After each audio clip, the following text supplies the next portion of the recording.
on silent. I think we're live now, right? Ideally we are. Still trying to get used to streaming. I don't do it as much. Hello.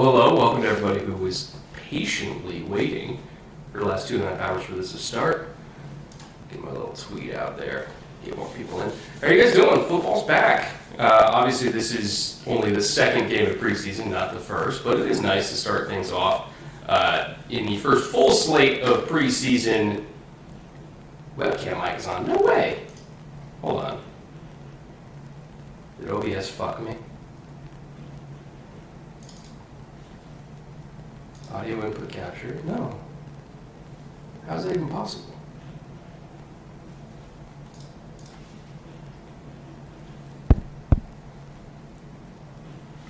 There's no way. Oh, is OBS lying to me? Hold on.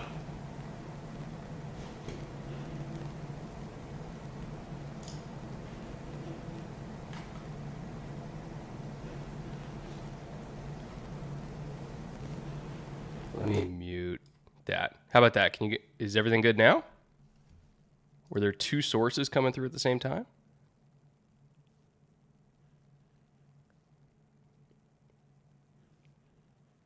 Okay. All right, we fixed it. What happened somehow was the audio from the camera and the mic was happening at the exact same time. That's really weird. I've never had that happen to me before. But happy to know it's fixed. Welcome. Anyway, what was I saying? Yeah, we're getting a look at CJ Stroud tonight. We're getting Christian Gonzalez. We're getting Demario Douglas. Let's see. I don't think any high-profile rookies are not playing tonight. Depends on how you define high-profile. I have yet to see the inactives, but from what I saw earlier this week, everybody that we care about should be playing tonight. So, we should have a lot to talk about. This is the normal Brett voice. Glad to hear it. Will Anderson, I do believe Will Anderson's playing. I'll double check on that once we get the inactives, which I know the game's starting in a few minutes. Let me see here. Patriots inactives. Did they publish it? There we go. Doug got it up.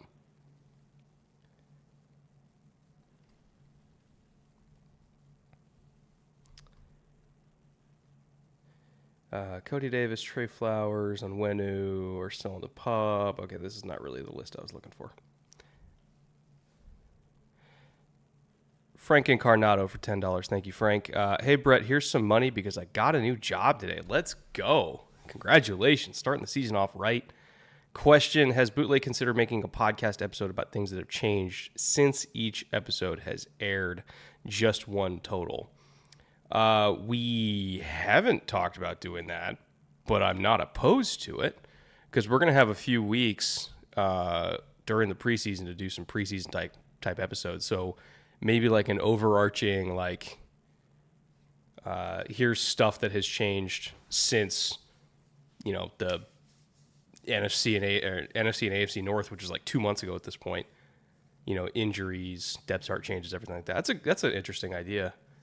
I'll talk to EJ about that because I know he had some ideas for what to do during preseason as well. Maybe even just throwing it in as a segment. Will Prize Picks be back with Bootleg? No. Underdog decided to step in and sponsor Bootleg the entire year. So now not only do they sponsor this channel, but they also sponsor the Bootleg channel. So it's a whole cohesive ecosystem. It's a lot easier on me, by the way, to not have to split between two legit competitors. And I love Underdog. I play on Underdog literally every single weekend. So it's been a long time coming, and they saw how much the show is growing over on the Bootleg channel, and they're like, we want in on that. And they came swooping in, would not take no for an answer. And I couldn't be more thankful. They're funding the show for literally 2 years. They went in big with it because they believed in it. So I love work. I'm sure some of them are watching right now. Rudman, Liz, Hayden, all of them. I love that whole Underdog team, and I could not be happier to be locked up with them for years now. So it's going to be a good season, and we're going to be doing streams like on Sundays here, we're going to be doing streams on the Bootleg channel on Thursday nights during Thursday night games. So this is not the only time you're going to watch games with me. I've been doing that a lot this year. Kel for $10. Thank you, Kel. How many people? Many people have a low opinion of the new return rules. Who do we need to convince to vote Steve Tasker and Devin Hester in the Hall of Fame to make it a point that special teams are important? I want Tasker and Hester in because I think it's important to honor the third phase of the game, but there is such a logjam at all the other positions that I just don't know if they're going to get in. Like, there's so many receivers that need to get in. Offensive lineman has not gotten enough love. DBs, I mean, Patrick Willis didn't even get in on his first try. Like, there is a massive, massive logjam. So I think Hester might get screwed here and get tossed to the Veterans Committee. That's the general. Like, I want to vote him in. Like, if I had a vote, I would vote him in. But I don't get the sense they're going to do it. Are you watching on? Is it Dazen? Dazen? How do you pronounce it? Dazen? I am watching on that. I'm on a VPN, technically in Germany right now, so I can watch it on that. And then I'm going to have the score bug up during the game, too, so you can track exactly where I'm at. But there's no score bug on screen right now, so I'm not putting that up yet. DAZN? DAZN. That is not... that was not my first guess. Vet committee would probably throw him in regardless. For Hester, I believe so. Tasker, I don't know. But Hester, I think the Veterans Committee would put him in, yeah. Brett, you look great. Haven't been watching in a while, but you look like you lost weight. Actually get sleep now. I do get better sleep now that I have the most kick-ass editors of all time. So I have to do less all-nighters for editing, which has helped my health immensely. Like, you have no idea. So if you're another YouTuber out there watching this, for the love of God, get editors. It will save your health. It will save your marriage, and your life will be infinitely better if you just split up the work. So please do that if you're a YouTuber and you can afford it. Cannot recommend it highly enough. What time is kickoff? Like 8 minutes-ish? It's the Xavier Hutchinson versus Demario Douglas. I'm a big Xavier Hutchinson guy. So believe me, you don't need to convince me. Jared for $5. Welcome back, Jared. I know you're nervous for this season, being a Browns fan and all. Also, if we're talking episode suggestions, at the end of the season, look back at your predictions and hand out divisional awards. Looking back at the predictions is definitely something we want to do. You know, what we got right, what we got wrong. If we had time, we would have done that last year. Basically talked about everything that went wrong with the Colts, because fuck, we whiffed on the Colts. And yet I'm doing it again this year. I'm high on Indy again. I know I'm just going to be disappointed. But they're very talented. One of these years, they're actually going to be good. Frequent all-nighters are a net negative in the long run, speaking from experience. Yes. Yes, they are. There's another question up there that I think I missed. Brett, when is Hines Ward making the Hall? That's the thing, is there's such a logjam at receiver. Like, he's not getting in before Andre Johnson, right? So, I don't know. I really don't.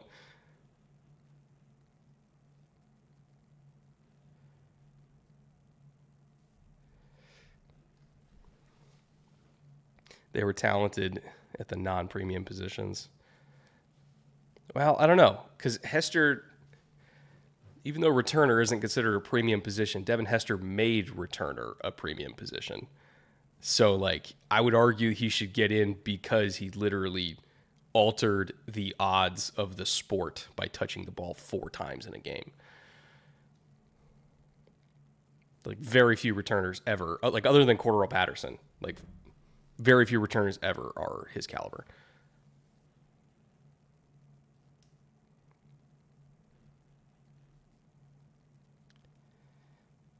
Demario Douglas, 250 receiving tonight. I'm all about Pop Douglas, man. He's a badass. Brett, what are your thoughts on Andrew Thomas not making the top? Andrew Thomas didn't make the top 100? Really? No way. Not even in like the 80s? That's kind of horse shit. That's stupid. No, he's one of the 100 best players in the NFL. For sure. Neither did DK Metcalf. Jesus Christ. Okay. I really got to find time to do my own top 100 next year. I really do. The bootleg offseason series took up so much time this year because we did a lot differently for production that I massively underestimated how much work that was going to take. So I didn't get to do my own top 100 this year. But next year we have a very different strategy for how to make the bootleg offseason series a lot more efficient so that I can release more than like 5 episodes in 3 months on my channel. Because that literally took up all my time over summer because I did not do that efficiently. Rex Fortune for $5. Thank you, Rex. Does Shelby Harris change the Browns' D-line at all? Miles, Tomlinson, Harris, Darius Smith, and Agbo Okoronkwo for NASCAR packages sounds good. Shelby played really well. I didn't see the money on it. I got to look at what the actual contract was, but just speaking in a vacuum of him as a player, always been a Shelby Harris fan. And I think that Browns D-line, the Browns D-line was already a lot better this year, like talent-wise, than it was last year. They improved the interior, which is a huge problem for them last year was the interior, and they already improved it this offseason. So adding even more to the rotation in Shelby's big for them. Ooh, our first bot. There we go. Hid that one quick. Where's Hockey's and Bullfrog? Bulldog? I think Hockey's is working right now. I think. By the way, our drink tonight, gentlemen and ladies, we got an 18-year-old Calvados to celebrate the start of the season. It's an apple brandy from France. It will knock you on your fucking ass, but it's delicious. Well, at least delicious to me. It's a little bit of an acquired taste, the 18-year. It's basically like you're drinking moss mixed with apples, but I happen to like that. So if you're a Calvados drinker or want to try Calvados, pick that up at your local Bevmo and or Total Wine. Whew, God, smell it. Oh, yeah, that's going to mess me up tonight, but that's fine. Be gone, pots. Just released my annual top 100 yesterday, and people on Reddit want to pitchfork me. That's usually how top 100s go. Everybody has their own, and all of them are wrong, including mine. But it's all just pure bias. Like for me, I would have put Andrew Thomas top 60, I would say. So for him to not even make the 100 is wrong. Ooh, Calvados is great for cooking, too. I never thought about that. Deglazing with Calvados. Ooh, that would be delicious. I'm going to try that.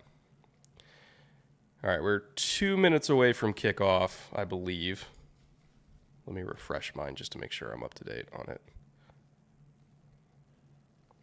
Creed didn't make it? No way. Fuck off. Creed Humphrey didn't make the top 100. What are we doing?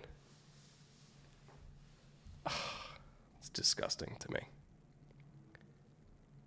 Caleb Dirks for $10. Thank you, Caleb. Hey, Brett, thanks for all the content this offseason. 2 questions. What are your realistic expectations for Jordan Love as he starts his first year? And what's your rarest alcohol you own?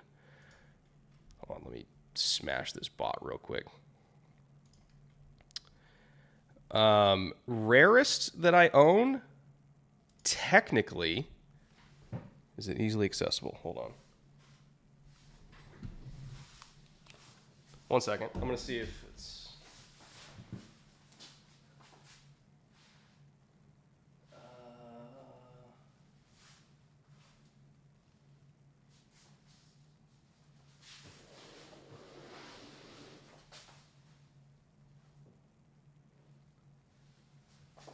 put it somewhere. This is where having like 150 bottles does not help.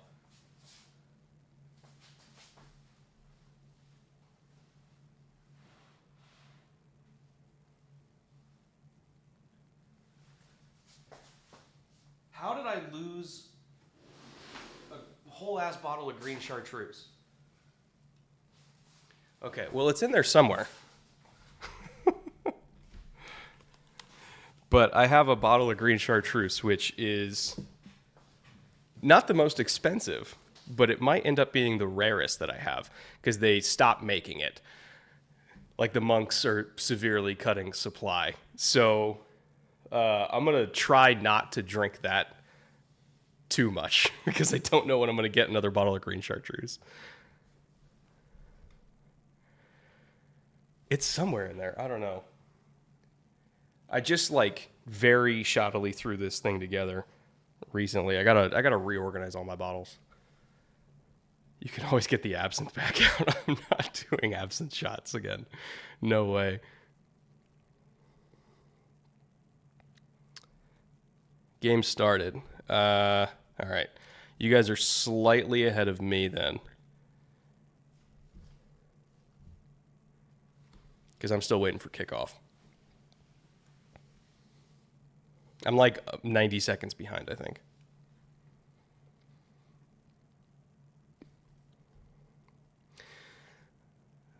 JJ for $10. Thank you, JJ. I've been loving the bootleg previews for the division, and as someone who's doing their own divisional series, I'm curious how long you research teams before shooting.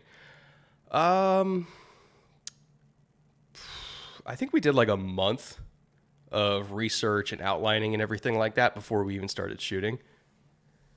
And EJ put in a heavy amount of research on it. My part of the research was all like the scheme stats and everything like that. Because there's like a certain database that we pull that from, that the NFL gave us access to. But everything else, like he had to build all those outlines by hand, all the free agency stuff, all those like it was probably about a month's worth of work before we even started shooting. Jared for 5 again. Thank you, Jared. Thanks for wearing our jersey. Can you show it off for those? Oh, yeah. So this is the Bill O'Brien jersey that the Discord got me, since this is the Bill O'Brien Bowl. So, of course, 69. And then O'Brien on the back. It's my second favorite Texans jersey behind Arian Foster. But I had to wear it tonight, of course. All right, when the fuck is kickoff? It should have been at 7, right? Like, I have NFL Network on. Are they not showing it on NFL Network?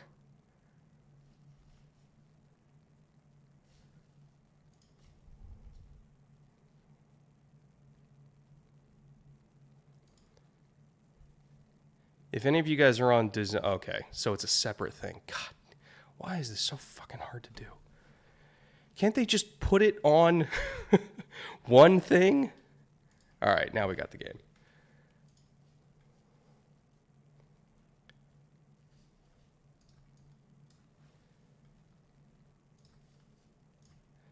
Where's my... So the score bug will be up at the top once they actually put it on the screen. But NFL making our life hard by not just making games easily streamable. Top 5 DTs off the top of your head. Aaron Donald, Chris Jones, Quinnen Williams, DJ Reader. Ooh. There's like 10 guys I could put at 5. Simmons is in consideration. Ooh. I still might even put Hayward that high up there, even though he's kind of a little bit of everything. Dexter's up there because Dexter's just outrageously good. I'll go Dex as my 5th. And then pretty much like after Aaron Donald, 2 through 5, just put whatever order you want. I think you could argue for any of them. Andrew Stanley for $5. Thank you, Andrew. Will you be sticking around to watch the Jags game too? No, it's date night with the wife. So I'm cutting it off at 10 p.m. Eastern. So I'm going to go get drinks with my wife. And then I'm streaming tomorrow. How late am I going tomorrow? I think I'm doing both games tomorrow. So I'll be going like late tomorrow. I think tonight was drinks night with the wife, and then tomorrow was she told me to fuck off and do whatever I want. So I think tomorrow I'm streaming more. I thought we had a date night. Tom, aren't you streaming right now too? Or are you taking the night off? Then again, you should take months off after 30 and 30. That was ridiculous. I can't even believe you're still awake.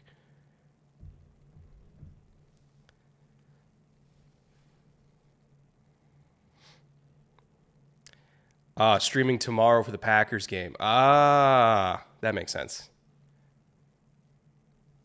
Yeah, highly recommend, like, for the Packers game tomorrow, you guys go to Tom's stream and just watch him slowly melt down with each passing possession. Are you streaming week 1 too, Tom? I hope you are on that Sunday for Jordan Love's second career start.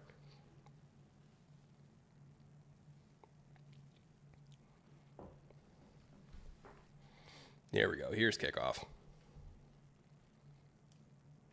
Who's Tom's team? He is the most famous Packers fan of them all, and also genuinely one of the greatest human beings I've ever met in my life.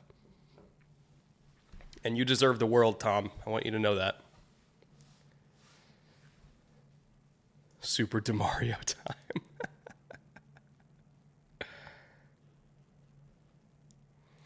All right, kickoff has happened. Oh, hold on. Let me adjust this little score thing here. Looks like CBS changed their bug again. I have to adjust this on the fly so that I don't get killed by a network television death squad. There we go. And drop that right there. Does that bug look okay to you guys? Let me know. Miles Bryant starting? Uh-oh. That's not good. Find Miles Bryant, CJ. That's your one job. Find Miles Bryant and throw at him.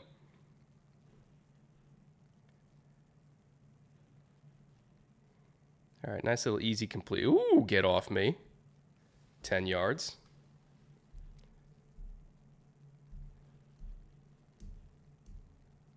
Keon's going to be a monster. I'm a huge Keon White fan, so I'm right there with you. I love Keon White. I thought he easily could have gone like top 20 in the draft. All right, going under center, 21 personnel. Getting him acclimated, getting him comfortable.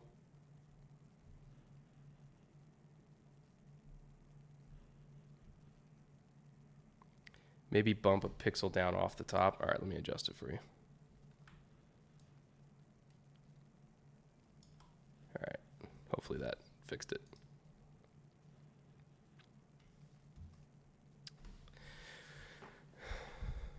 Under center again.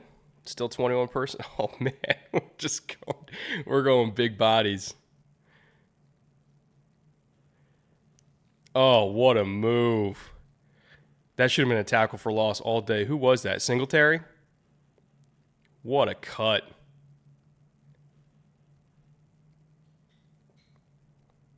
Did they not lock the backside? Oh. Interesting. That kind of looked like a missed assignment to me on power. I thought they were supposed to lock the backside in, and they just let him through. But Singletary just got the first down anyway. Yeah, that was a little bit of a fuck up there from the offensive line, but that's why you have good running backs. Oh, CJ, get rid of it. Oh God. His leg did not look super great there. Please be more cautious, CJ. Just throw the ball away.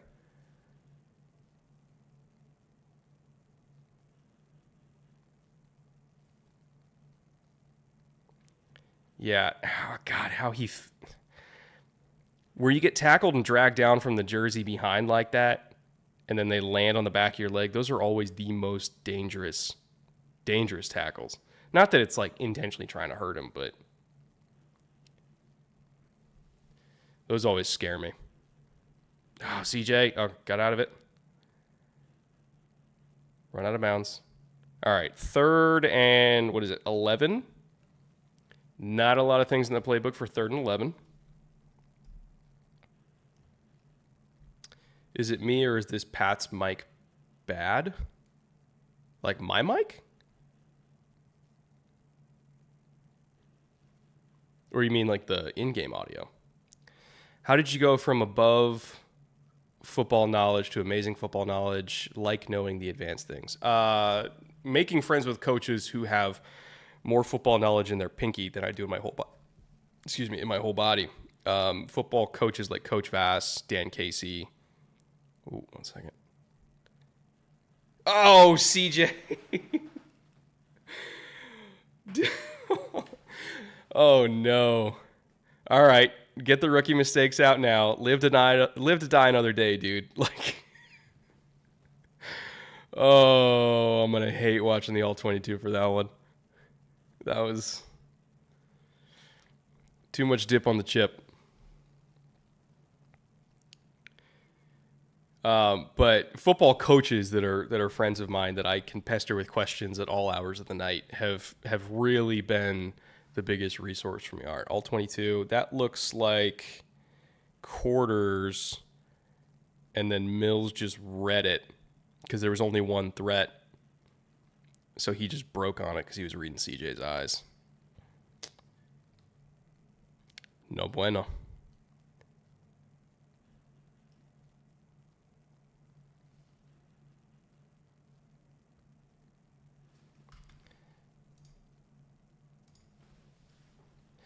Announcer's bit rate is in the basement. Oh no.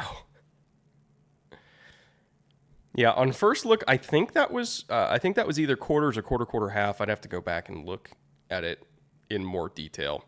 But it looked like they were playing east-west on just the one deep threat, and Mills just jumped it. Is that Zappy? Is Zappy starting tonight, not Mac? Yeah, it looks like Zappy to me. What number is Demario Douglas? Hold on. He is number... Did they not have a number for Demario Douglas? None of the rookies have numbers on our lads. So, Pats fans, if you'd love to tell me Demario's number, I'd appreciate that. 81. All right, cool. Good to know. Oh, God. All right, we're blitzing in the preseason. Welcome to Houston DeMeco Ryans.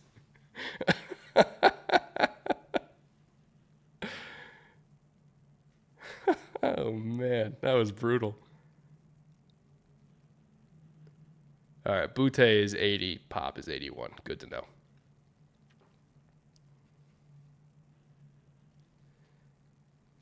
All right, well, the Texans just declared war on the Patriots by bringing 6 on 3rd down in the preseason. This is going to be a fun game now.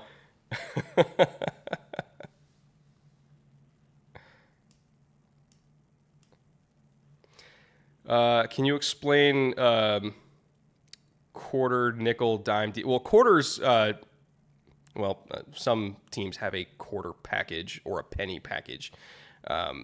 But generally speaking, when people talk about quarters in football, quarters meaning the coverage, like match quarters coverage. Nickel generally is personnel grouping, 5 DBs on the field. Dime, generally also a personnel grouping with 6 DBs on the field. So, so quarter, when we talk about quarters, it's different than the personnel packages of nickel, dime, and penny.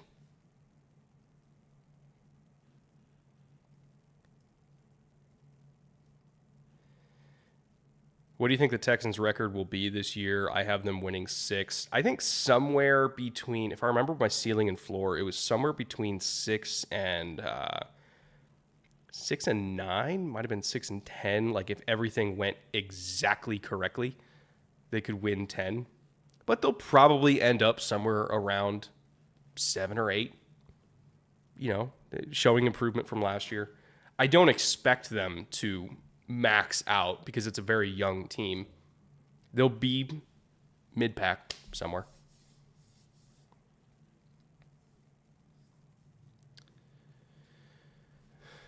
What is a penny package? Let me see if I can bring up a picture of it. It's a Fangio thing. Hold on. I can link it in a. Yeah, I knew Cody Alexander did an article on it. Let me just link this Cody Alexander article in chat.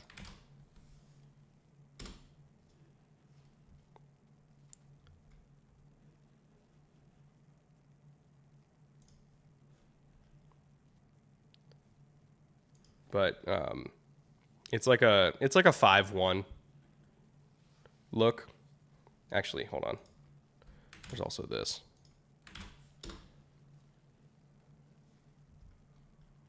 It's basically like if you absolutely positively want to mess up a zone run game, you call penny.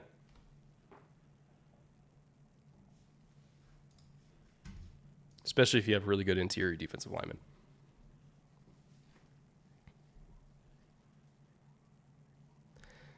In less than 24 hours, Jalen Hyatt plays NFL football. Yeah, he hit 24 miles an hour, which I don't even know if Tyreek has ever hit 24 miles an hour. That's just insane.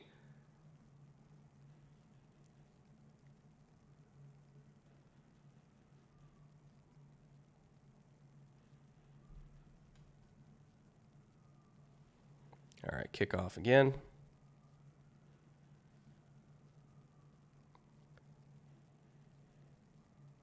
He's J.M. Hyatt. Yeah, I will say, tight fronts and bare fronts are going to be better against certain types of runs than Penny is, but Penny's really good for just putting bodies on the line of scrimmage and just bringing heat. Vic loves it. Tyreek has only hit 23.9 in game. Yeah, so Jalen hitting 24 is insane. That's like fastest man in the NFL type speed. All right, under center again, more 21 personnel. Looks like cover 3 from the Patriots here. All right, we'll take 5 yards on first down. We'll take that.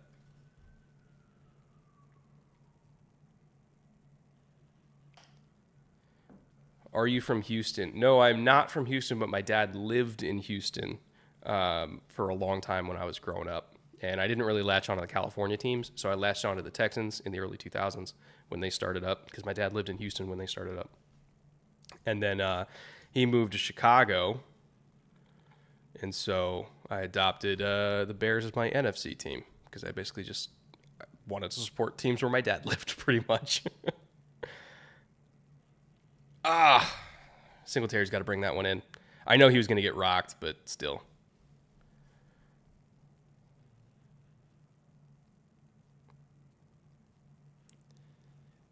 Yeah, it looks like he mistimed his jump there. I think he jumped a little too early.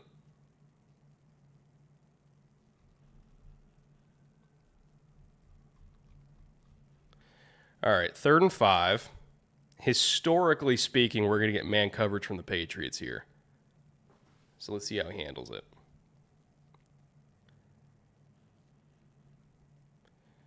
Looks like some kind of cover 1 here. That's what we're getting. Offensive line not holding up.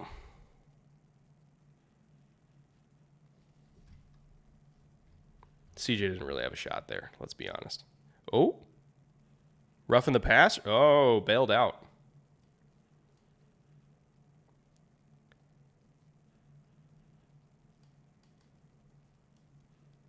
Let me see the replay of it.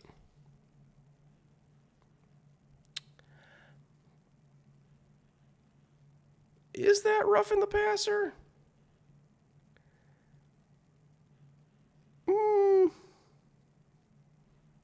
Like, I'm wearing a Texans jersey, but let's be real about that. That's not really rough of the passer.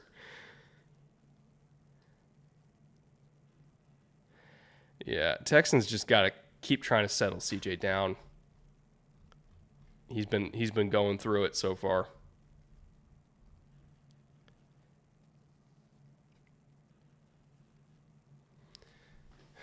So 2nd and long. See if we can get an easy completion here.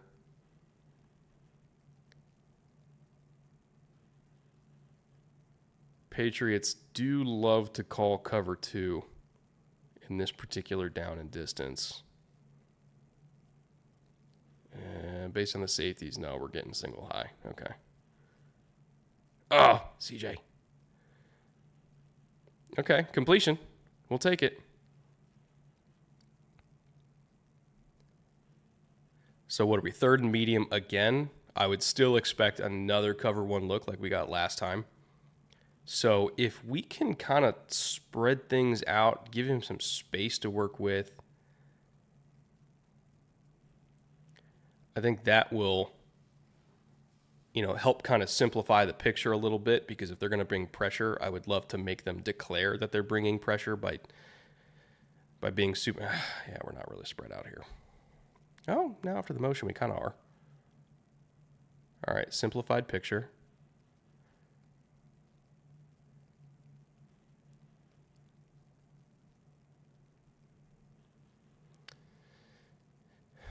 If the broadcast would show us literally anything happened in the secondary, that would help. Couldn't really see what was going on there. It looked like whatever read he had, he didn't like it, but I won't get to see if that was the correct call till I get to the all-22 tonight. It's the one thing I don't like about broadcast angles. It's just too tight.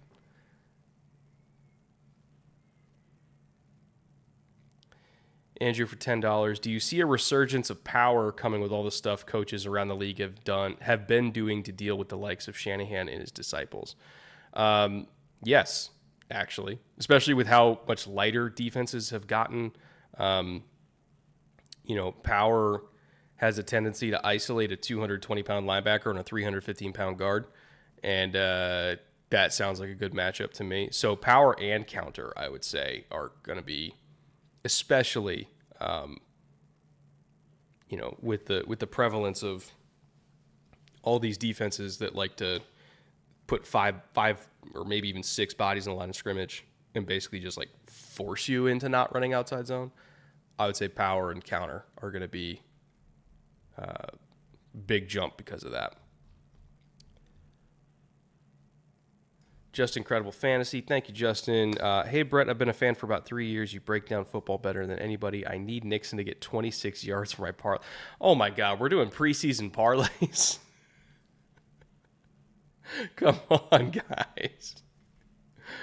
What are we doing?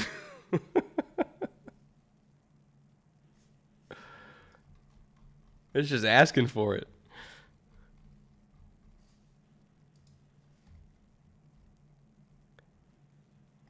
Pax Man for $2. Thank you, Pax. I'm late. What did I miss? Is Mac playing? No, we got Zappy season tonight.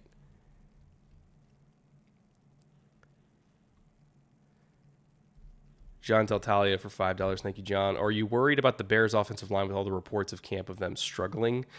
I've always been worried about the Bears' offensive line, to be honest. Interior more than the tackle spots. I think the tackles are going to be fine overall. Interior, just based on they keep getting banged up, I'm a little bit worried. And Whitehair, I hope that the reports of him being cooked are not true, but I worry that they kind of are. And I worry that them not taking John Michael Schmitz is going to absolutely come back to bite them in the ass. And not just him, but Tittman, Ricky Stromberg, Juice Scruggs. Like, the fact that they didn't get any centers in the first couple rounds is scary to me. Because, like, even with Whitehair, I still would have gotten another one. All right. So we're getting a Pierre Strong sighting. We're getting a Pop Douglas sighting. Let's see what we got here.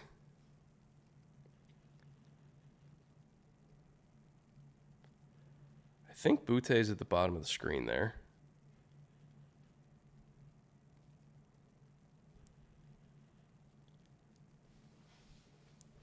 Jack Hunter for 2. Thank you, Jack. Morning, Brett. Here's the 23-24 season. And here's to you, Jack. Early morning, actually, for you. Isn't it like 4 a.m. there over in the UK?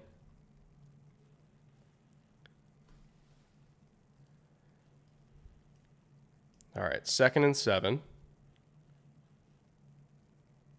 Based on personnel grouping. Ooh, they're pretty condensed. Yeah, it looks like we're getting cover 3 here.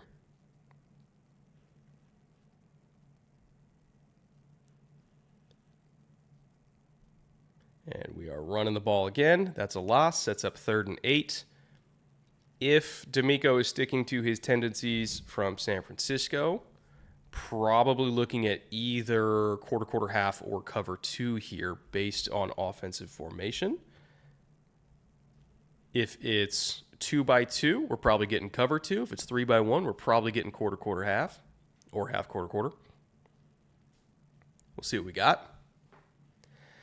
That looks like quarter, half to me. Ball is snapped. Zappe hit the whole shot against the half-field safety. Woof.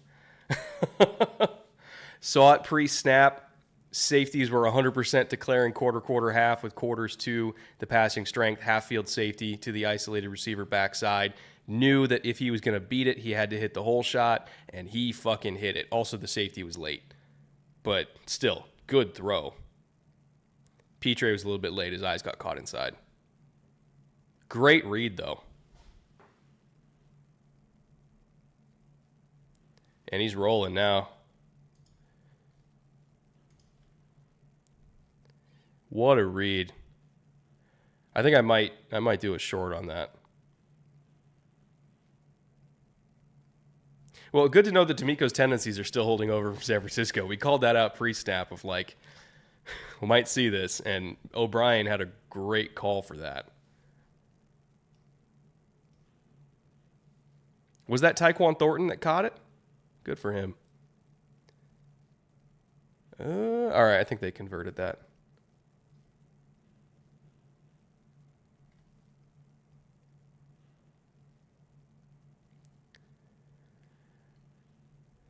I would go. This is a good time to rep no huddle here. Looks like they're kind of slowing it down. Oh, no. It's like muddle huddle. That looks like either cover 1 or cover 3. Either way, middle field closed. Uh-oh. Oh, got out of it. And threw it away. Live to fight another down.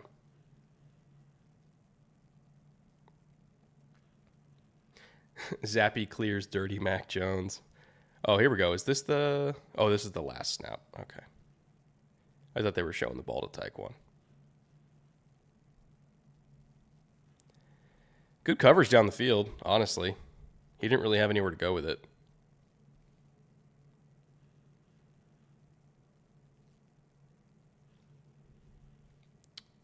I don't know who the left tackle is, but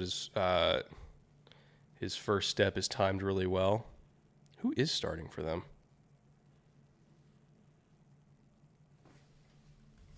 Number 6? Is that who that is? Let me look.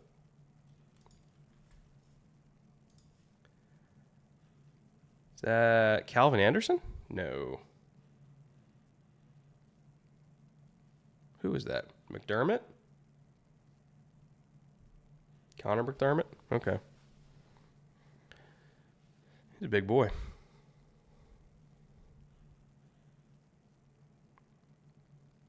All right, we got a single mug on the center. Ooh, flag. Man, a lot of bots out today. This seems more than normal.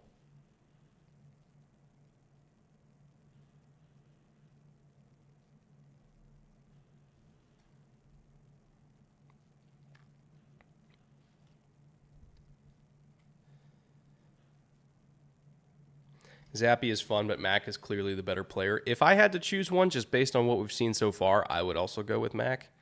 But, like, Zappy is a quality backup for me. There's a lot of teams that would love to have him as QB2. Uh-oh. Taylor's loose. That sets up... Are we in go for it territory? Nah. If he got a couple more yards, they might have went for it if it was like 4th and 5.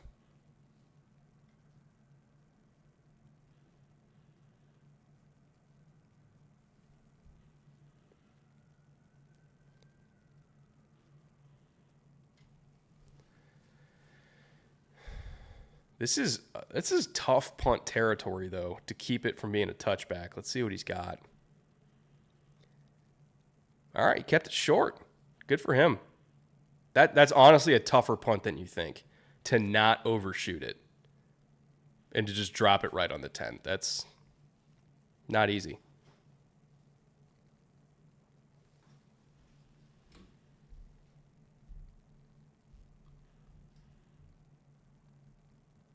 More bots just mean you made it. Let's hope so. Swaggy P for $5. Any thoughts on the Steelers' new LB room? I've hardly heard of any of them, and that position worries me for the year. I mean, I'll be honest, I'm whelmed looking at the Steelers' linebacking core. So the slated starters right now are Cole Holcomb and Landon Roberts, which is fine. Like, you can get by with that. Holcomb's okay. Roberts is okay. And then after that, you got very old Quan Alexander now, Mark Robinson, Tanner Muse, who's a converted safety, who's now a linebacker, converted from safety coming out of college. Never really caught on. Didn't stick with the Raiders too long. You got Nick Kwiatkowski, who you don't want Nick Kwiatkowski starting. And they don't really have anything. I mean, Nick Herbig's getting some reps at both outside linebacker and inside linebacker for the Steelers. So out of all these guys, I think Herbig for me has the most juice, but I think he might get the most usage at edge just because he's a good pass rusher. So if they want him on the field with the ones, they'll play him as an inside linebacker that then gets reps at edge. But, like, do you want him rushing over Watt and Highsmith anyway? I don't know. It's kind of an interesting little puzzle there. But, like, Herbig to me is the best athlete out of all these guys. So, but right now, the slated starters of Holcomb and Roberts is just fine. It's not what I would consider like a top-tier linebacking group. Benny from Boston, honest opinion, do you really think the Pats are going to be as bad as the media makes it seem? Absolutely not. Absolutely not. Like, you look at their EPA numbers last year, and when we haven't even released the Pats episode. So tomorrow, the Pats episode is coming out on the Bootleg Football channel. And if we look at Power Score, which is like an amalgamation of all the different offensive and defensive EPA numbers, as well as points scored and points allowed, they were the 9th overall team in Power Score. Spoiler alert. Like, their EPA numbers, specifically defensively and in terms of points for and points against, were really good. Like, this is a good team. They unfortunately had a record that didn't match the EPA numbers, but I also think that, just having a competent offensive coordinator is going to be huge for them. It looks like Stroud's out now. So 2 series and done for Stroud, which he was getting a little bit beat up. This is a very deep, very good Patriots defense, so don't really blame them for that. But the Patriots themselves were a good team that just unfortunately had a lot of issues with offensive coaching last year, and that really was the difference. Like, it could have been a 10-plus win team if they just had competent offensive coordinator who knew what the fuck he was doing. That's it. And now they have that. And they're even more talented than they were last year.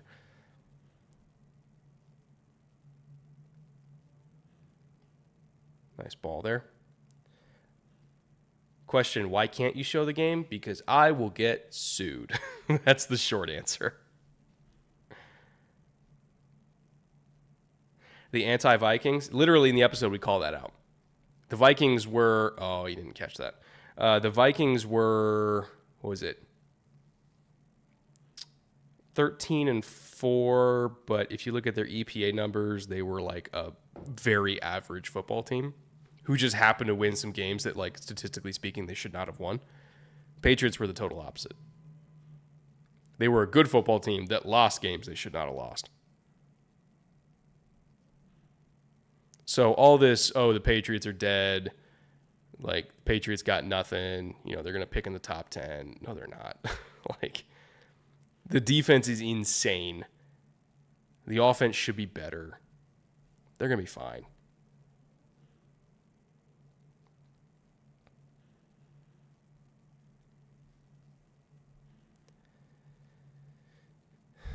All right. Is Christian Gonzalez in right now? I don't think he is, right?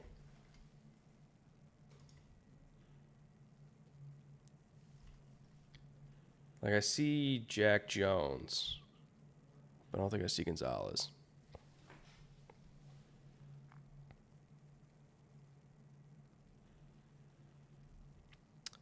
He's 19? Is he 19? Okay. I think I had the wrong number for him. That's the thing. Our lads specifically with Patriots numbers is not great because they have Trace McSorley as 19. So is Trace McSorley not 19? Is my roster wrong? If so, I will send a strongly worded email to our lads to update their shit.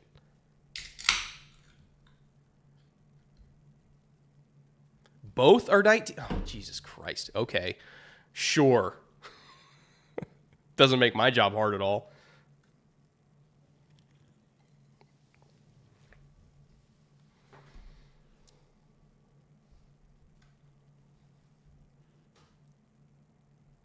Pats don't release rookie numbers till first preseason game. All right. They always got to be different.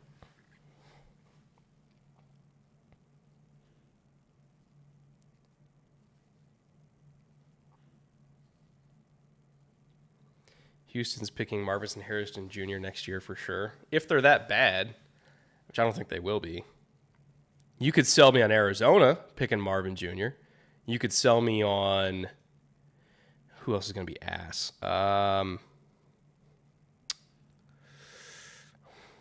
Who's bad? Who's really bad? Like, the Texans, I don't think are going to be great. But I don't know if they're, like, bad.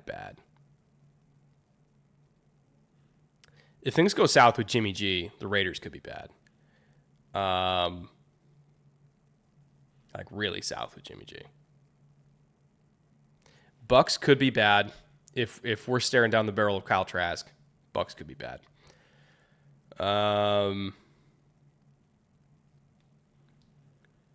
Rams are going to be mid. I don't know about bad, but they'll be mid. They're too young. Like, the Rams are really young. There's like 36 rookies, I think, on the roster. Bucks ain't picking a wide receiver. The Bucks would pick a wide receiver if they're picking third. You know, if they're not getting Caleb or May, they'll pick Marvin Jr.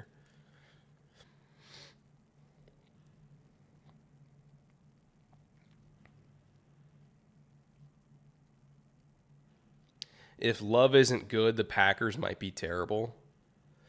He would have to be, like, actively horrible for the Packers to pick that high, though.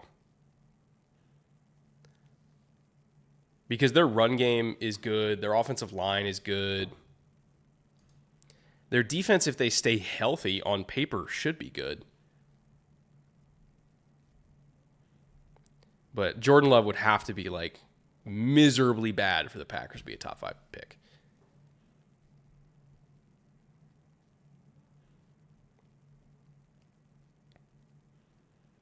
The thing is, though, usually when it comes to who's picking in the top 5, most of them are teams that you don't expect. Like, going into the year. Like, I didn't expect the Colts to be a top 5 pick.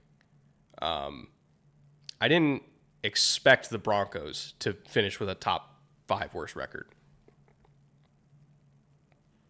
Arizona, you could argue, yeah, you could have expected that, but... Washington, maybe if they can't get competent quarterback play. That's another thing. Is like Washington's got a good defense, a lot of weapons. Offensive line's kind of maybe, and quarterback is a maybe. So like if the offensive line implodes and Sam Howell is just like objectively shit, yeah, Washington will probably be below average. But I think the more likely scenario is that Washington is above average.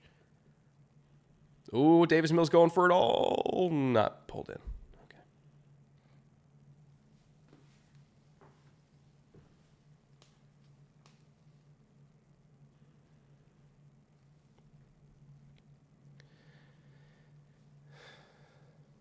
Marvin Harrison Jr., better prospect than Jamar Chase.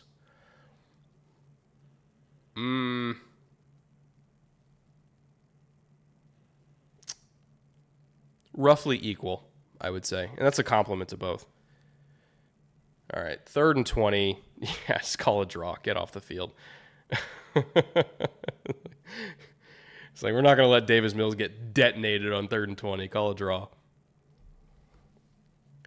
Texans don't own their first. They have Cleveland's pick. If Watson isn't good, it's possible Harrison is a Texan.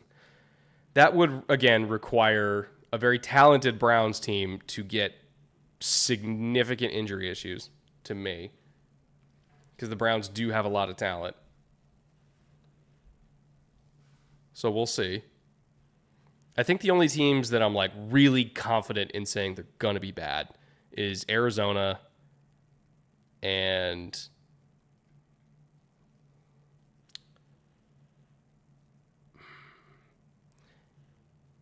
man, is there anybody who I like know is going to be bad after Arizona? I don't know. That's the thing, is like you can make an argument for pretty much every team in the league to at least be average. Like maybe Tampa.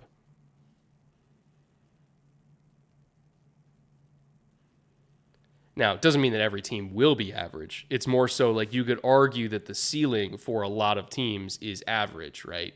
Like the ceiling for the Bucs is an average football team. The more likely scenario is them being a very below average football team. But does that mean that they're going to be picking in the top 3? Maybe. But it's like the defense is still strong, right? They still got a good receiving core. As long as if Baker Mayfield's average, like, again, I'm not saying they're going to make the playoffs. They're not going to make the playoffs, but are they going to be bad enough for Caleb Williams? Probably not. Unless Baker is horrible, which we just don't know yet.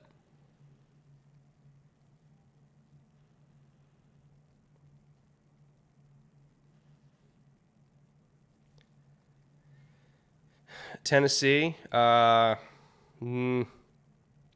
Tennessee, that's the thing with Tennessee, is like they're really thin.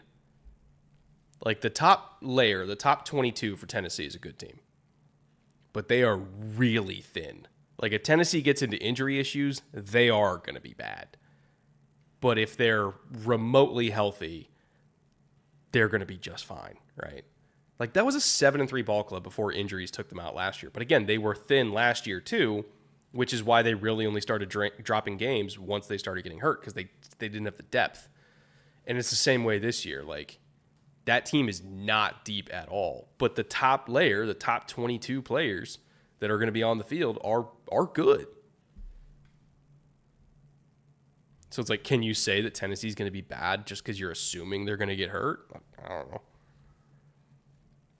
Nathan Woolley for $5. Thank you, Nathan. Hey, Brett, I recently just started studying for next year's draft. Do you have any hot takes on the quarterback class or on the class so far?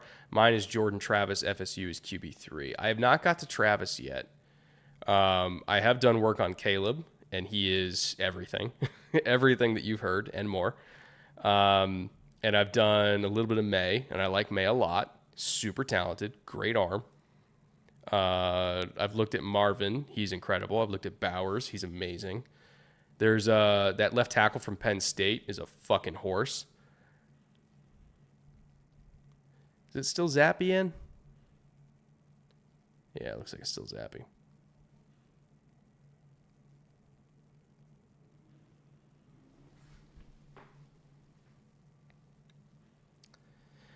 Where do you think Caleb could sit among top QBs? I think he'll be a top 15 quarterback as a rookie.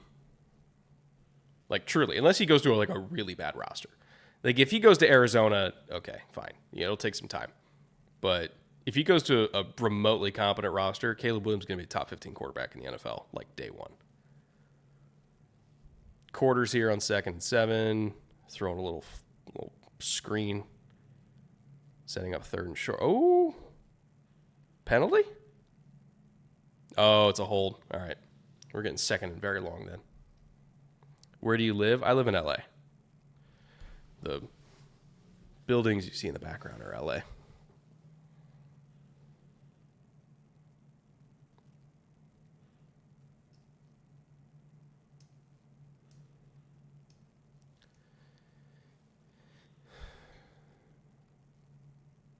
Do you think Arizona will move on from Kyler? If they're getting Caleb, they will. They will trade Kyler immediately if they're getting Caleb Williams. Like, not even a discussion. Hate to be the guy, you missed my other super chat. Let me go up and look. Apologize for missing that.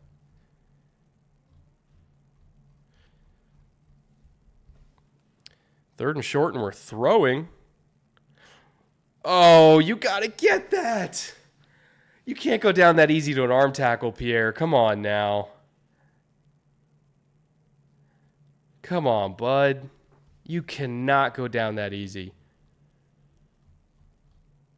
That's how you don't get snaps.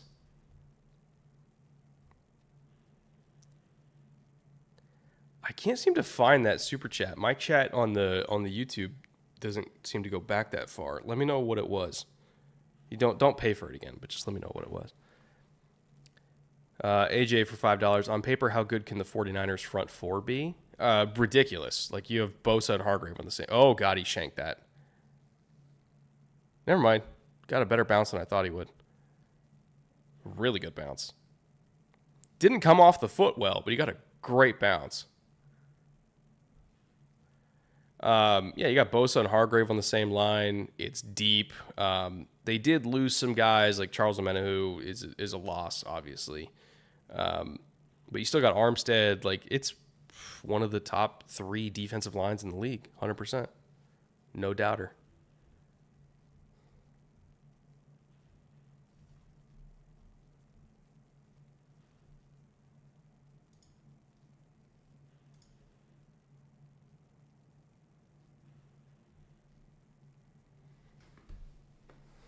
Can't believe Brett doxed himself. I mean, the buildings are not subtle.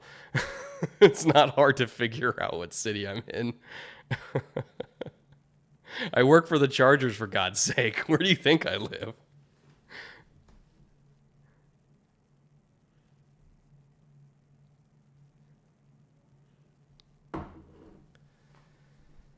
What does Kyler fetch in a trade scenario?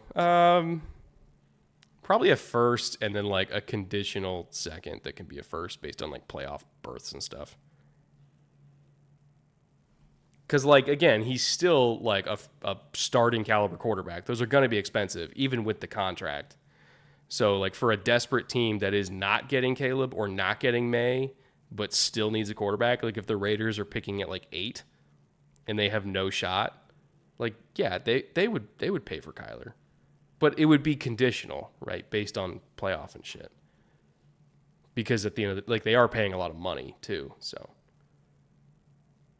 And maybe it's 2 seconds that can be conditional first, right? Because if they're making the playoffs, they don't care. They'll pay whatever.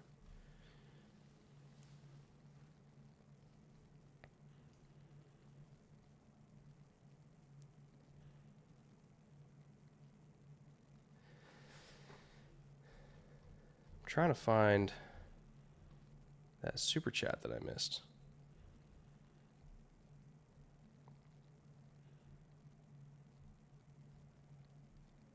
From Justin. I can't seem to find it.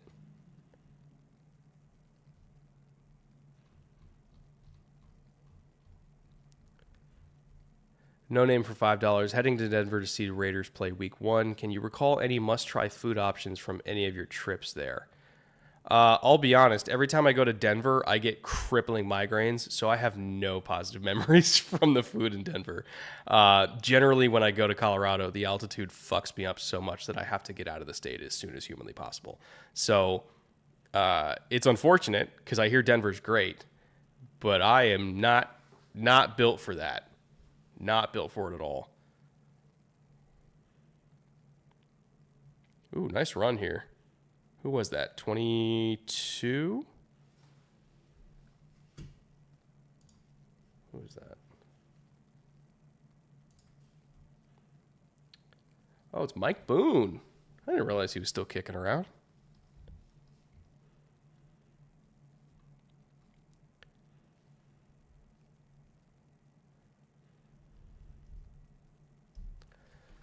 Matthew Slater sighting. Pushing 40. Still in the league. Let's go.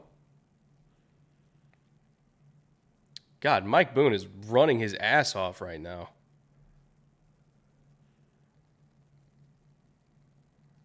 It's a man who wants a roster spot. Xavier Cerner for $3. Am I crazy for preferring Stroud over Bryce Young? I don't know if I call it crazy. Like, Bryce Young was my QB1, but like, I know there were people that did prefer Stroud, so it's not as crazy as you think. Very accurate. You know, good arm, good deep ball. Obviously, tonight was a little bit rough for him. He was under siege early and often.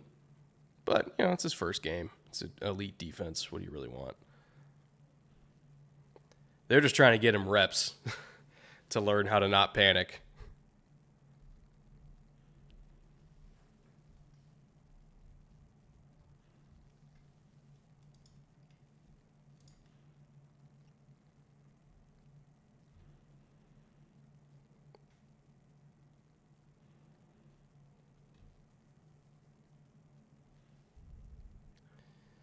All right, 2nd and 7. This definitely looks like either cover 1 or cover 3. Oh, God. Good throw, though. Oh, he dropped it. That was a good throw, too. Got to hold on to that.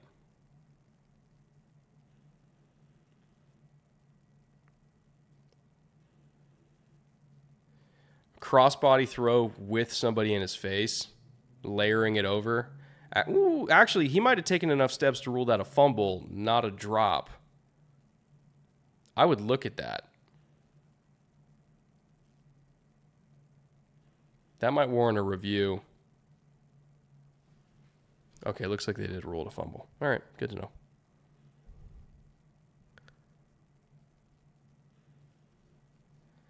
Wilson for $5. Thank you, Wilson. Hey, Brett, I've gotten to train with the Tagovailoa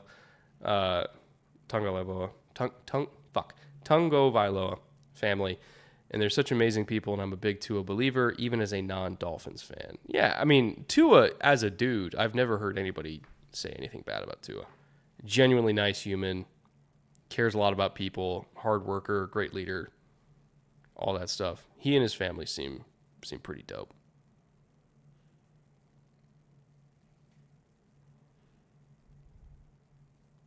Seeing a lot of I formation tonight, folks. Oh, Mike. Oh, no. You were playing so well.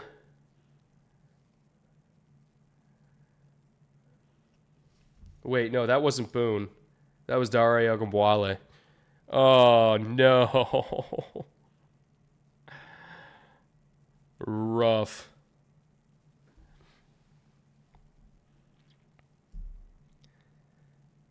Who got that? Was that Keon that picked it up? I think it might be.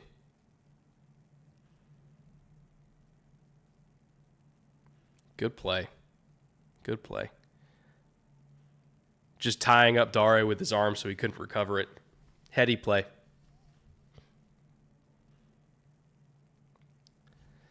Early predictions on Hall of Fame. Peppers, Gates, Barry, Nada, Charles. We're talking Jamal Charles. Brandon Marshall. Patrick Willis, right? He was supposed to. Oh, wait a minute. Wait, who else is eligible next year? Like, first time eligible. Because to me, Willis is one of the spots. I would also put in Hester. I know they're not going to, but I would. I would put in Andre Johnson, Peppers, Gates. I don't think Nada gets in. I don't think. Are you talking about Eric Berry? Eric Berry's not getting in.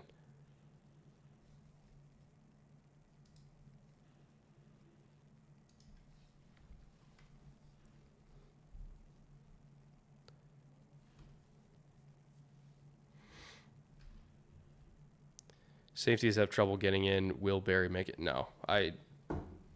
Career wasn't long enough, I don't think, for them to honestly vote Eric Berry in. Great player at his peak, but I just don't think he played long enough for them to put him in.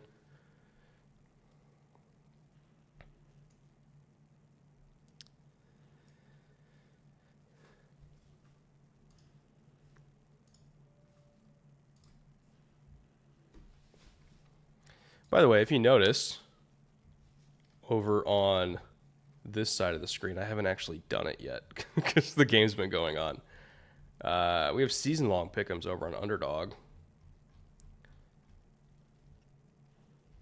I'm going to see if there's any...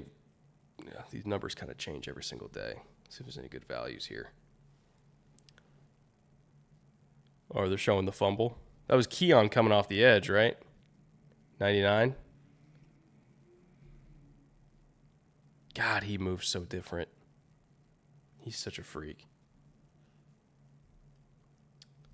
Ooh, Kenny Pickett at 33.50.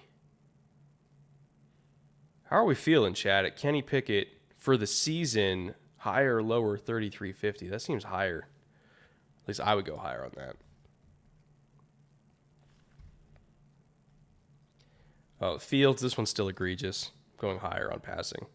He's not throwing for under 3,000 yards. That's no way. Too many weapons for him to be an under 3,000 yard passer.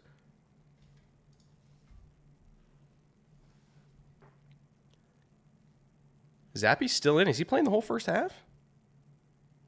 Interesting. Ooh.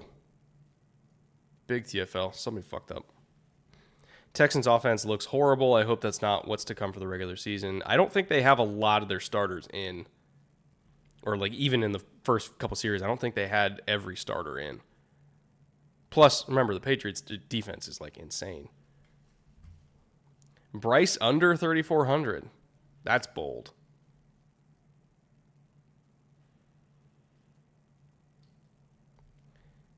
How are we feeling about the Daniel Jones lines, folks? These are the ones that I can't quite figure out. Oh, Bailey, run. Because Daniel Jones, we got, I mean, the rushing touchdowns at 4.5 intrigues me for going higher. Now they have the 300-yard passing games, too. So if you think he's going to get multiple 300-yard passing games in the season, which I think is not totally out of the realm of possibility, that one also intrigues me. If I was going to do anything for DJ, I think that actually would be it. The over 1.5 300-yard passing games.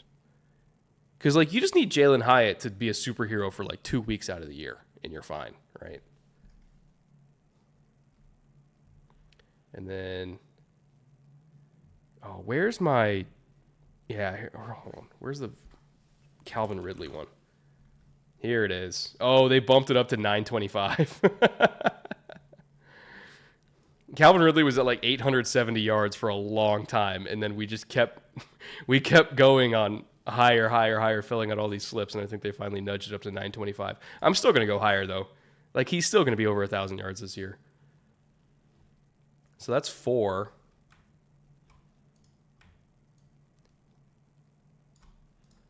Let me lower this.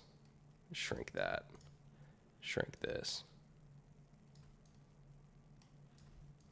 Move me around. There we go.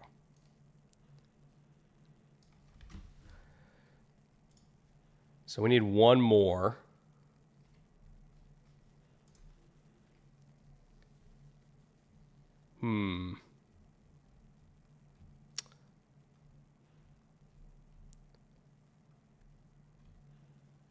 Lamar. Ooh, Lamar's numbers are actually pretty dead on.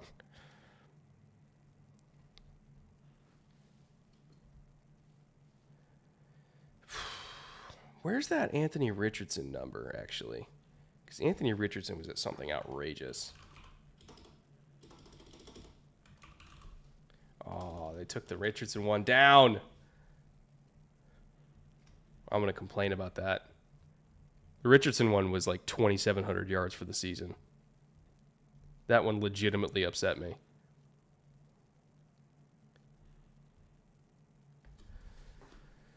Oh, man. So we got Dobbins, Eckler,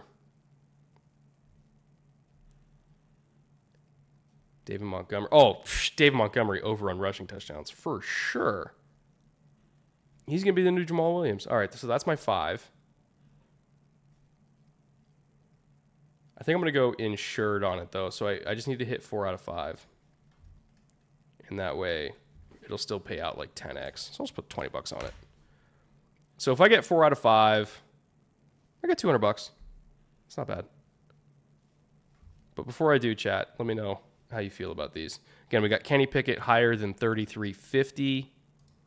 We got Fields. Again, these are all for the season, like the entire season. Fields over 2,985. Daniel Jones over 1.5, 300 yards passing for entire games. Ridley over 925 on the season. Montgomery over 7 rushing touchdowns. The Montgomery one I think is a lock. Ridley's a lock. Fields to me feels locky. And I'd probably feel pretty good about Jones. Like I can afford to miss one of these. This one seems good. I feel good about it. All right, we're confirming. Oh, no, I'm on the German VPN. I forgot about that. Oh, I think I'm in Germany. Shit, I got to do it for my phone. Rip. Well, still, you could see how it works. It's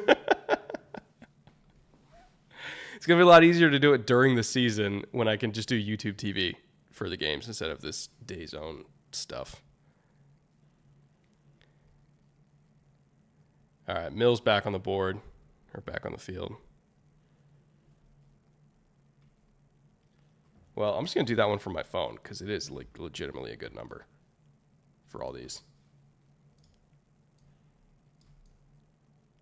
And as long as they're going to keep giving me Calvin Ridley under 1,000 yards, I'm going to keep taking it.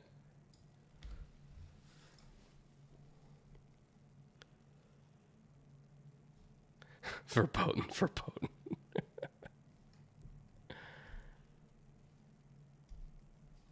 On Underdog, I did a 3-leg parlay over on Bijan rushing touchdowns, Lawrence yards, and Ridley yards. Yeah, that one seems fair.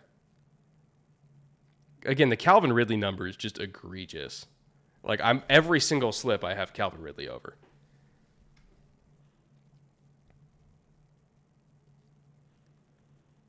Which VPN are you using? Going to Italy on first day and DAZN is picky with VPNs. I'm on Nord on the German server.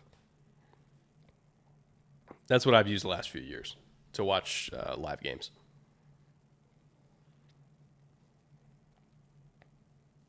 What do they have in the way of Bears players other than Fields? I'll show you. So all of the Bears numbers on Underdog right now. So these are all the ones for Fields. They have 600 yards on the season rushing for Khalil Herbert. So if you're a big Khalil Herbert guy, that's appetizing for you. Deontay Foreman, they're at 460.5 on the season rushing. DJ Moore, they're at 860 on the season receiving, or 62.5 receptions, or 5 receiving touchdowns. And then Chase Claypool, a wild Chase Claypool appearance. They're at 550 receiving for Claypool. Nothing for Mooney at the moment. Nothing for Roschon Johnson or Cole Kmet at the moment. But those will probably get added in before the season.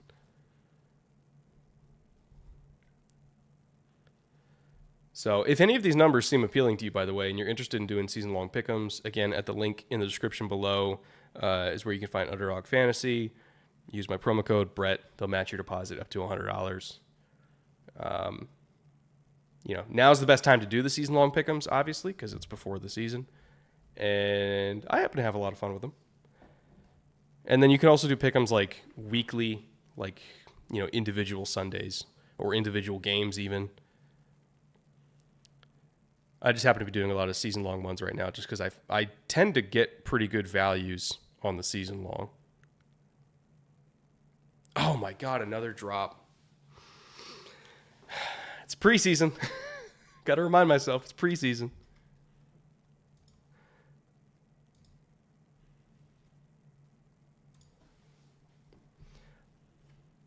And even if you're not into pick'ems, they still got best ball going right now over on Underdog.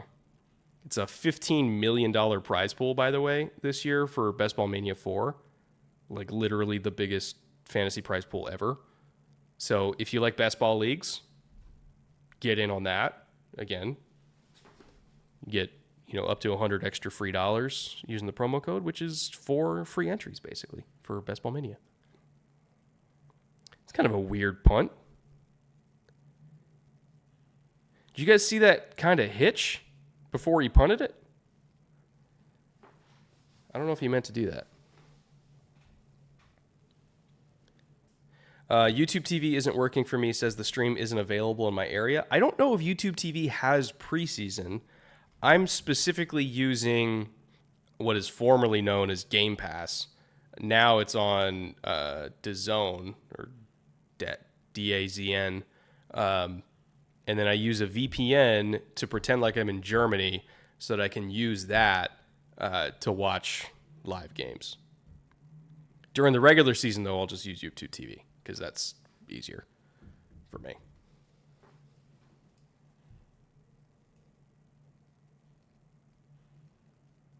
I have it on NFL Network through YouTube TV. Oh, okay. I didn't realize that YouTube TV had NFL Network, so that's good to know. It's handy.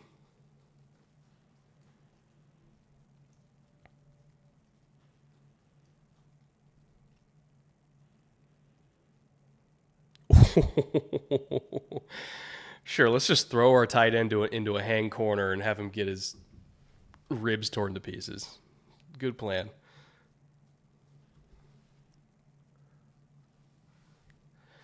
Game Pass was so good, I can't believe they moved it to DAZN. I think old Game Pass was good, like Game Pass from like 3 years ago, and then they redesigned it, and then they redesigned it again, and with every new iteration, it just became a worse and worse experience. Like Game Pass 3 years ago was pristine. They could have just never touched it again, and I would have never complained. But they went through all these redesigns and rebrands, and it wasn't good. So at least this works, like Game Pass, at least the American Game Pass that they kept redesigning and rebranding, like literally didn't work. So I'm happy about the YouTube TV thing because it means I don't have to use Game Pass anymore.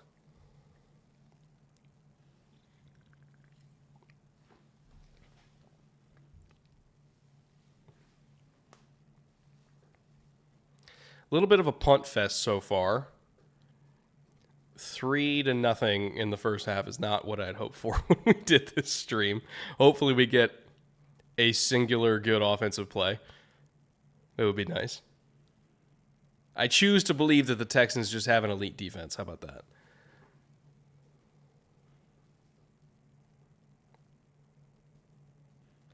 Just got here. How much was the YouTube TV thing? How much is YouTube TV? I know they had like a pre-order. Like if you got in early for the NFL package, it was cheaper, but I don't know what like the base cost is now. I know it's expensive, but I can't remember what the number is.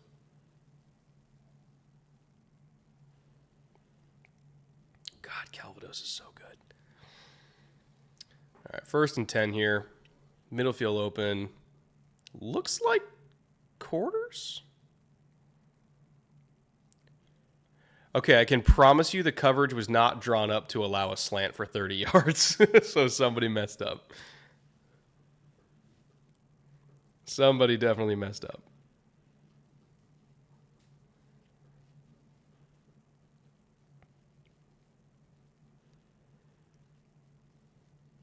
I think that was Tank Dell, right? 13? I think that's Tank. It is. Tank Dell sighting. Let's go. He's so fast.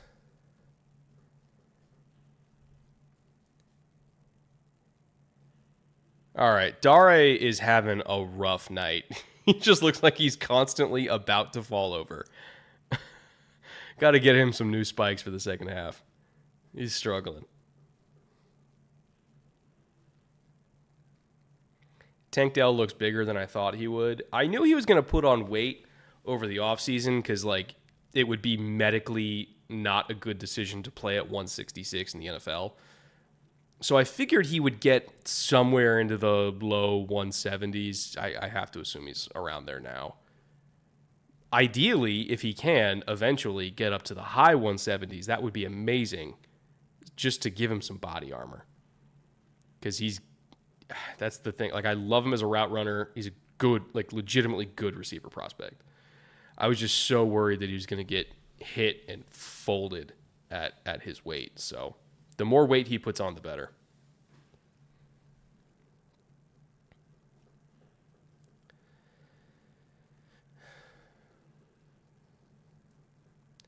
Would have just transitioned with the zone, but they don't have all 22, and they didn't tell me until the day of the switchover. So that's something I'm trying to get an answer for. Is, to my knowledge, there is not going to be publicly available all 22 this season. That will not personally affect me because I get it through other sources, like from the league now. So I personally will be okay. I'll still be able to make all 22 content and everything like that. But I know there are a lot of writers and journalists and other content creators that will be adversely affected by not having easy access to all 22. Or at least like high quality all 22. I think the all 22 that might be available is going to be like potato quality, not super usable for content. So that's what genuinely like worries me, is that even if there is all 22 available, it's going to be like 480p. I hope that it gets added in. I don't know if it will be. It's been touch and go. Again, I know I'm going to try to help out other content creators how I can, getting them all 22 that they need. But it might be a little sparse of a season for the NFL YouTube community if this does not get fixed or added. I've been advocating behind the scenes for a while, and unfortunately, it's because of how many people actually use the all 22 on Game Pass. It was like 3% of the user base. It was not considered like a priority for the engineering team for that feature, because that feature was really only used by psychopaths like all of us here, right? And we are not normal users or NFL fans. So I think if it gets added in, it will be added in because they already took care of all the other features they're working on first, but it does not seem like it's a priority. NFL Plus Premium has all 22. Yeah, so I should rephrase. Usable all 22, like high quality all 22. From what I understand, it's not going to be good quality all 22. If that has changed since my last conversations, that's great. But I was under the impression that like it's going to be like 480p, which is not super usable. We'll see. Again, I hope it's like at least 720. That would be usable for content creators. But we'll see.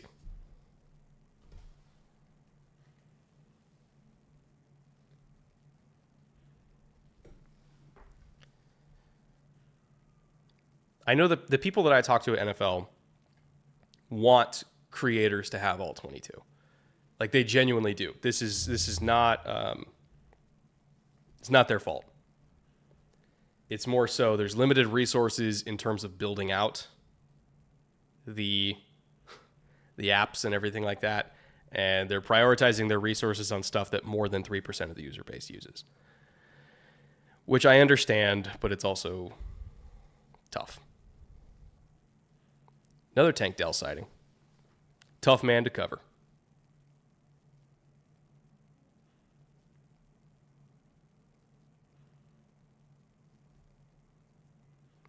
Once regular season starts, it's mobile only. Are we talking about the All-22? That's even worse if it's mobile only. Like, that part I didn't know.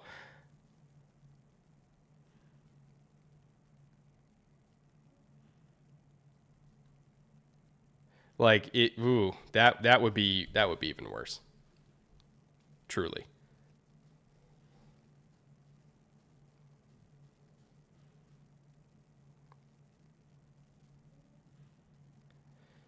NFL Plus regular season games. So what's mobile only on NFL Plus? Is it the All-22 or just the broadcast in general?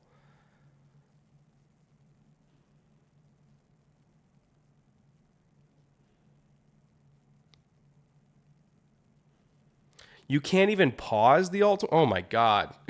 You can't even pause the All-22?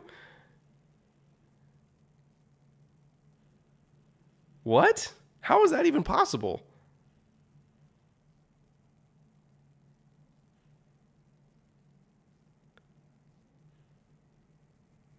Chat, I'm going to need... Okay, this is the Tank Dell drive. Good Lord. Chat, I'm going to need confirmation on on what you can and can't do with the All-22. Because from what I heard, it existed, but it was just like potato quality.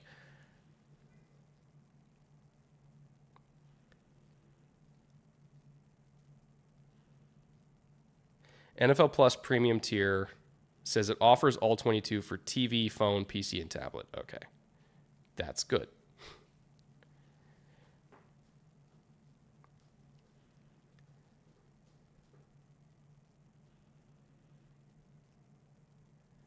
All right, low red zone here. Are we going to get another throw to Tank Dell? We are. Oh my God, he got it.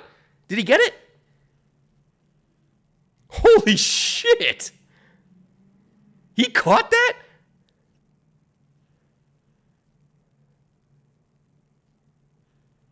What?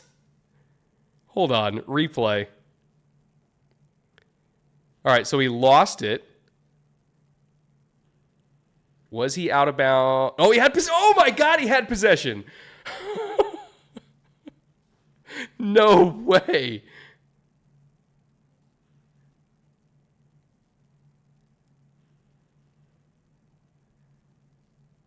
Hold on.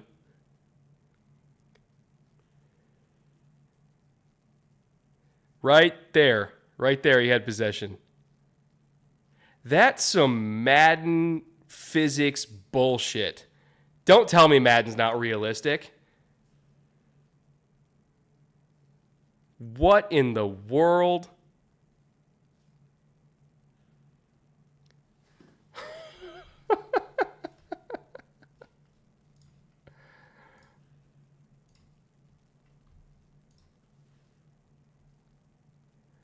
That was insane.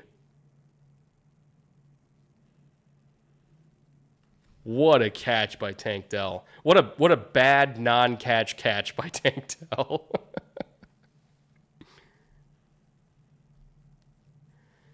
Wow. What a play.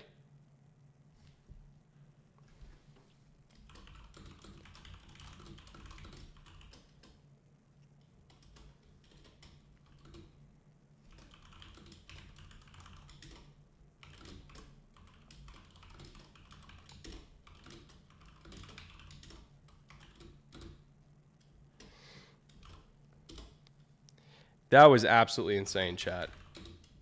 I'm good. Like, the rest of the game, like, nothing else can happen, and like, I'm still entertained.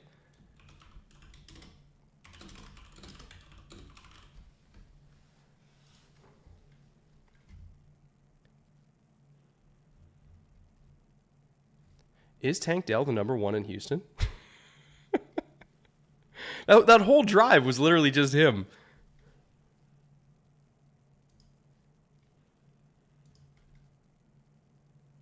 What would it take to get you and some other creators on Tabletop Simulator?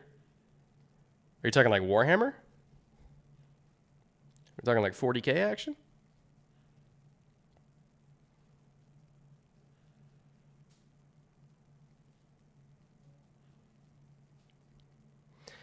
Brett, would you feel safe putting a bet on Patriots over 5.5 wins? Oh, God, yeah.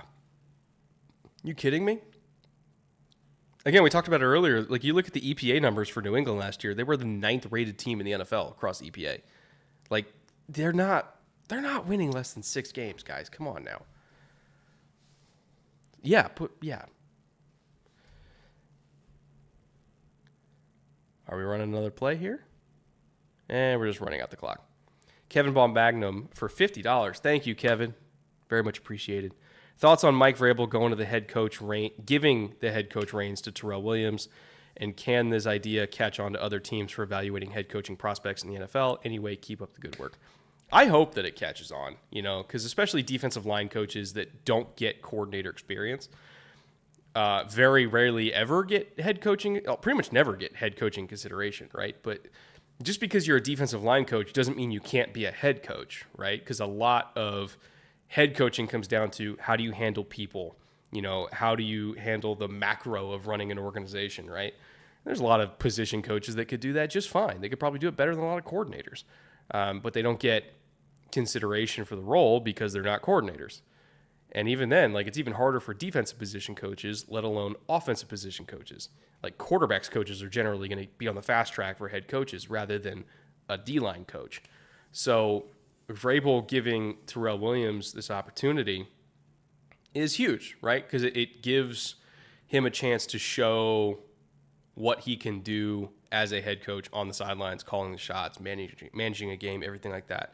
He already has the assistant head coach title, and I think this can only help him, and I'm really happy that Vrabel's doing it, giving his guys a shot to prove what they can do. Brett, are you going to be live for the Seahawks game too? I am going out with the wife for drinks, so I will not be live for the second game, but I am streaming tomorrow. So come back tomorrow for more of me drinking brown liquor and trying to bullshit my way through a preseason game.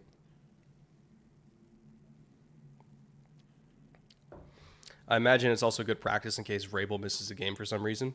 For sure. Getting more guys on the staff that can take the reins if needed.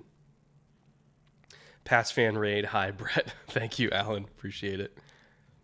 Just vibing for $5. Thank you, Just Vibing. Haven't paid you money in a few months. Appreciate that. Was also wondering what you think of Ivan Pace Jr. already running with the ones for the Vikings. I said it at the time, and I said it again over summer when we were doing the bootleg preview and we were talking about UDFAs. Ivan Pace should not have been a UDFA. 100% should not have been a UDFA. He's the best blitzing linebacker prospect in this class. Like, in terms of pass rushing inside linebackers, he was the best one. He's a phenomenal pass rusher. He's an absolute missile against the run. Athletically, on paper, he should be okay in coverage, but we just didn't get to see it that much because Cincinnati was like, fuck it, blitz him. But he's a good player. And I don't know why he went UDFA. I was expecting pretty much all of day 3 we were going to see his name come off the board somewhere, and it didn't. So whether there's some sort of medical thing I don't know about, I have no idea. But that man should not have been a UDFA if we're just talking about film grade. No way. He was too good. So, am I surprised to see him running with the ones? Not really. Because I graded him a lot higher than a UDFA. He's a good player. Luke Nielsen for $5. Thank you, Luke. Beautiful route on that Tank Dell TD. Hopefully CJ can get some more reps and do more with him. Go Texans. I just think CJ not playing against a monstrously good and deep defense like New England would help, for one. New England's... statistically, New England's defense was even better than the Jets last year, to put it in context. So it's a tough matchup, especially for a rookie's first game ever. It's hard. So, they gave him 2 series, try to get acclimated, but I didn't have super high expectations tonight because I know the kind of talent that New England has defensively. And that proved to be accurate. That's for sure.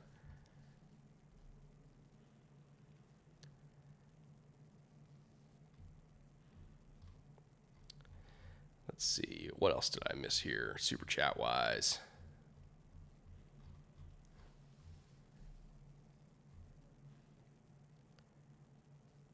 Is JSN playing tonight? Probably.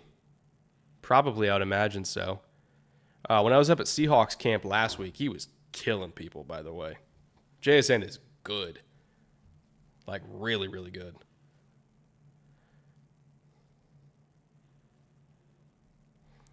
Hey, Brett, I was wondering what website you use to get your stats on how often a team runs cover 1 opposed to cover 2, etc.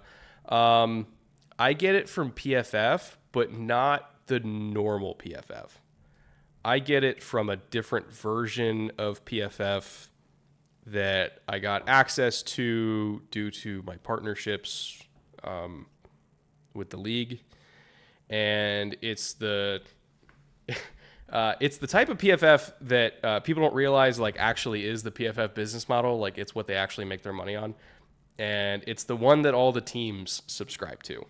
And it's not public. And it has more stats and resources than I could possibly describe. And pretty much the only people who have it are the teams themselves and the league. And that's where I get all my stuff from. Because the league gracefully gave me access to it so I could use it to make content for them. And they're like, well, we have this thing. It's pretty cool. We don't use it as much as we should. Would you like to use it and use it to make content for us? And I said, fuck yes. And it's amazing. Yes, it is Ultimate, Sam. Sam knows what it is. And it's insane. I would give up half my income for the year to access PFF Ultimate. It would cost me my entire income for the year to get PFF Ultimate. That's how expensive it is. There's a reason why only the teams have it. They're the only ones who can afford it.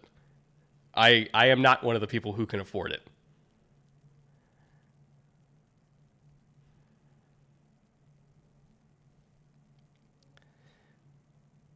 Connor Martella for $10. Thank you, Connor. Appreciate that. Wanted to hear your thoughts about ATL. Heard the defense looks much different after joint practices with Miami. Heard Zach Harrison looks surprisingly good, and there's a ton of depth on D. Atlanta spent a lot of money on their defense in terms of free agency. They spent even more picks again this year. The entire defense got a facelift. The talent level on that defense this year compared to last year is not even close. Like, it should be a much, much, much better unit. They're faster. They're deeper. They have stars. They have veteran leaders like Calais Campbell. It's not just Grady Jarrett and 10 other dudes anymore, or rather Grady Jarrett and A.J. Terrell and 9 other dudes anymore. Like, it is a deep, talented defense. And their goal this year is to run the ball as much as humanly possible, control the clock, play good defense, and just give Desmond Ridder a chance. Give him a margin for error. You know, give him manageable third downs with the run game. Give him manageable drives by having the defense, flip field position on the regular. They are trying to do their best to just make this year as easy as they possibly can for Desmond Ridder. And I applaud that. I really do. They are not messing around. They spent a lot of money on that defense, but they spent it wisely.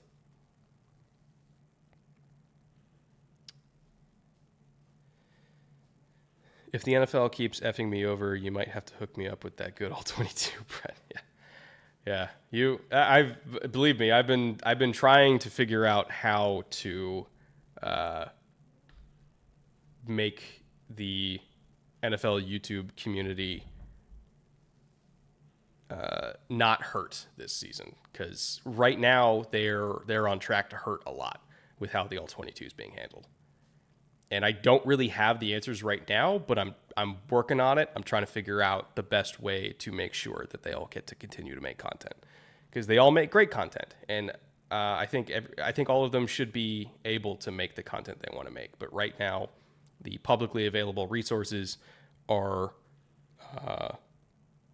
scarce to the point where it's going to impact a lot of them. So I'm going to do my best to assuage that if I can.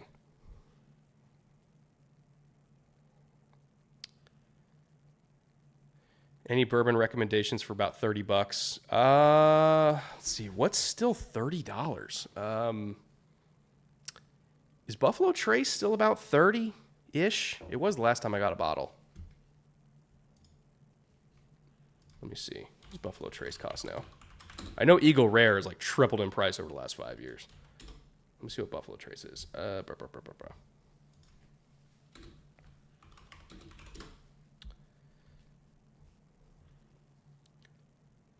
Yeah, it's about 30-ish.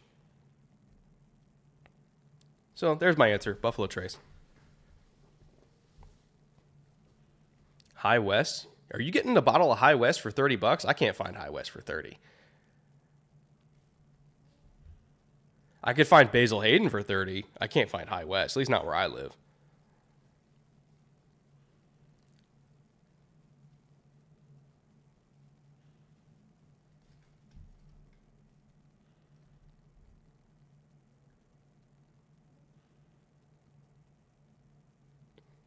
Is Olave the only healthy / capable receiver in New Orleans? Looking at their roster, I honestly wonder who else could possibly take target share. I mean, if Michael Thomas is healthy, right? Michael Thomas will get targets if he's healthy.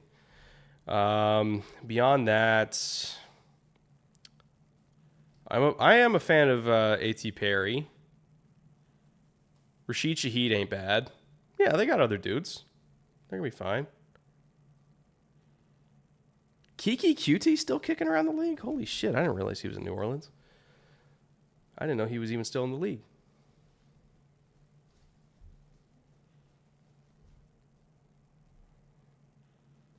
Holy cow for $10. What are the concerns with the Bears O-line in camp?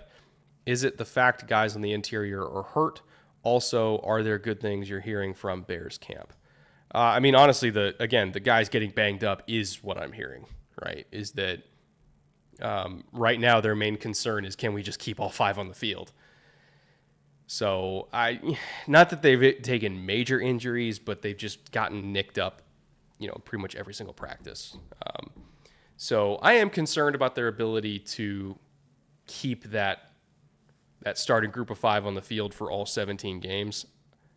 At the moment, it's not looking likely that they will. But if all 5 are on the field, I think they can be an average offensive line, which is really all they need, right? It's just keeping them on the field is the hard part.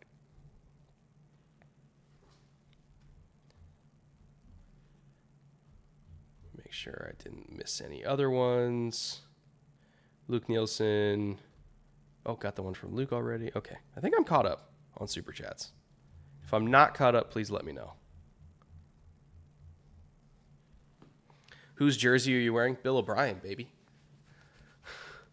Discord got me a Bill O'Brien Texans jersey.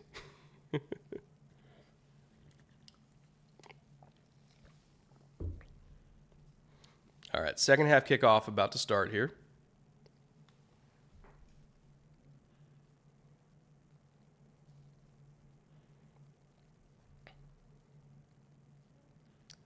Any recommendations for a college student who wants to work in the league in an analytical and data-centric role?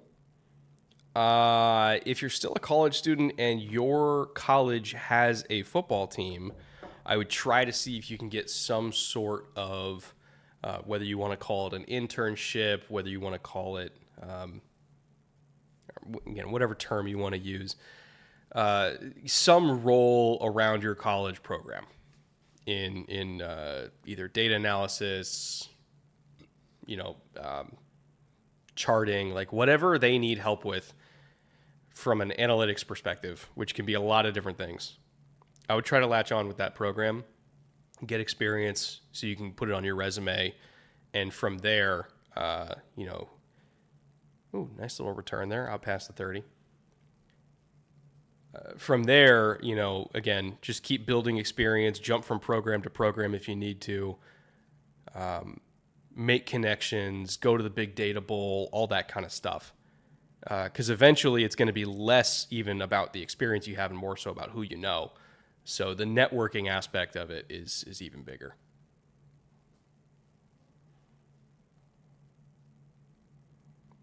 Like, I got my start as an intern at NFL Network.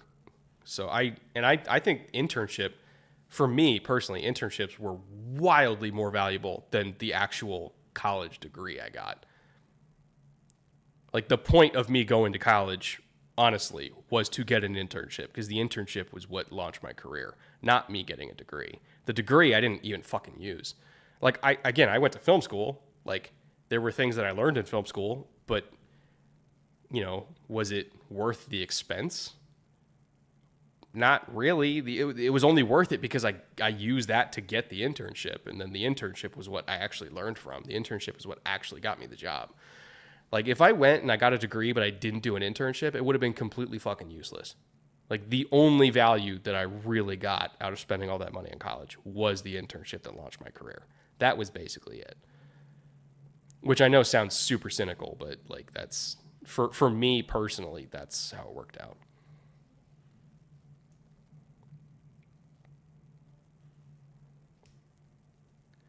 Who we got at quarterback for the Pats? Is that still Zappy? I don't think it is. That is...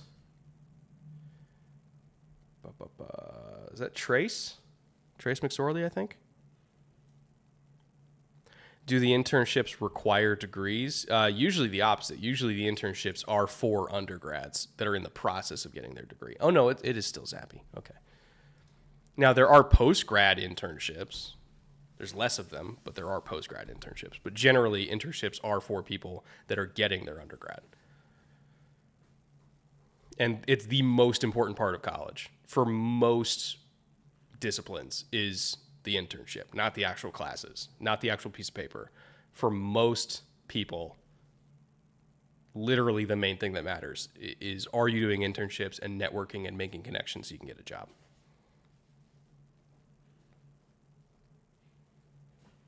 It's unfortunate that's how the system works, but it is.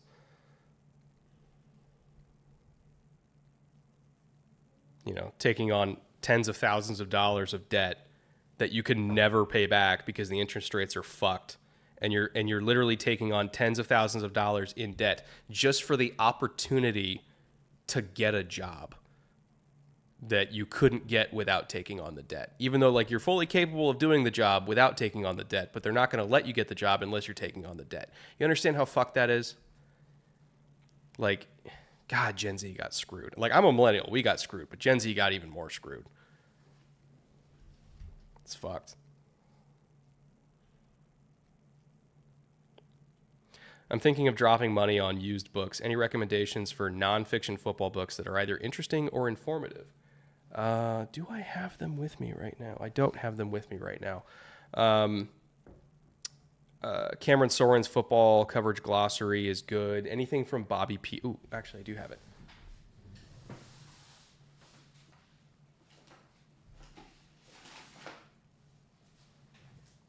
So, started diving into this. This is the 2022 Jacksonville Jaguars Complete Offensive Manual by Bobby Peters, buddy of mine. It basically breaks down every single concept that the Jags ran last year, all the Doug Peterson-y type things. And he does these for a bunch of different teams, like every offseason. This is just the latest one. But, you want to learn about Sean McVay's offense. You want to learn about Andy Reid. You want to learn about Kyle Shanahan. Bobby Peters, again, is his name. And he does a bunch of these types of books.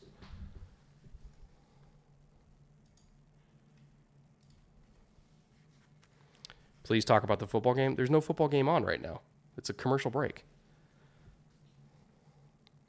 Buddy, we're in the second half of week 1 of the preseason.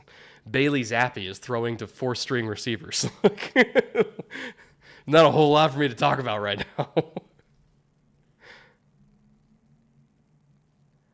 When it gets back from commercial, I will talk about the football game.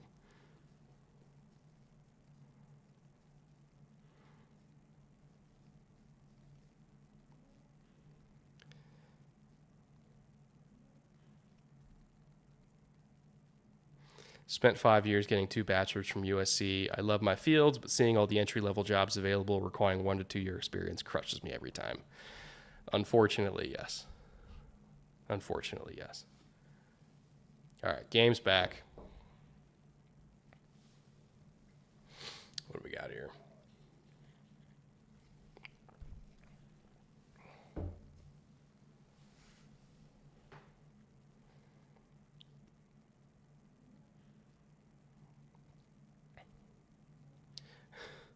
Why do football fans bully me for being a Jets fan? Because you're a Jets fan. All right, 2nd and 10. Zappy might be playing most of this game. Is that Butte? It was Butte. Butte looks thinner than when he was at LSU. I think he lost some weight.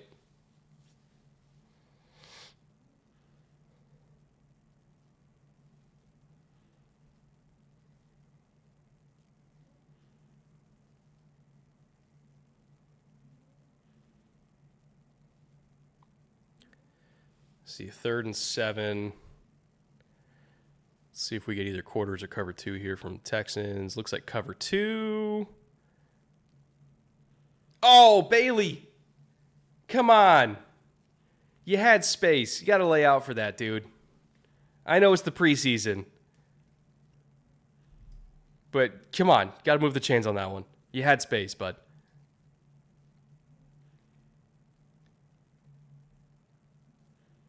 Like, just, if he just dove, he would have had it.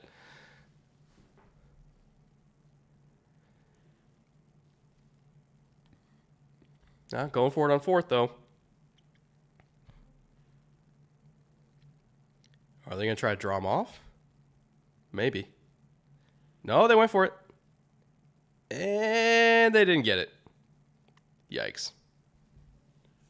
Good job bowing up by the Texans defensive line. 0 movement generated.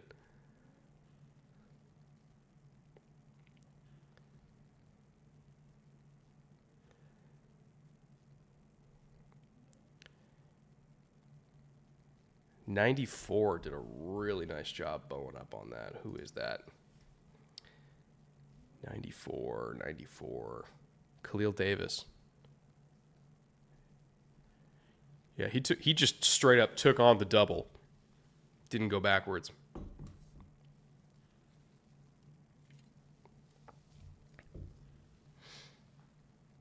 Case Keenum sighting? Do my eyes deceive me? Let's go. Let's see if we can get Case Keenum throwing a Tank Dell and just have a Houston overload. How about that?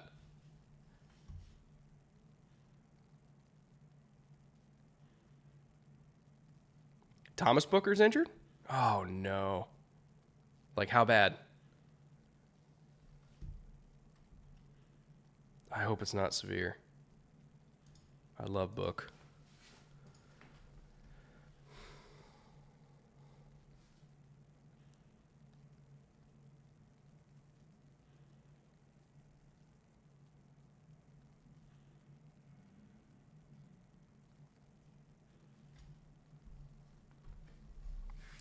Remember that time Case Keenum had a good year as a starter?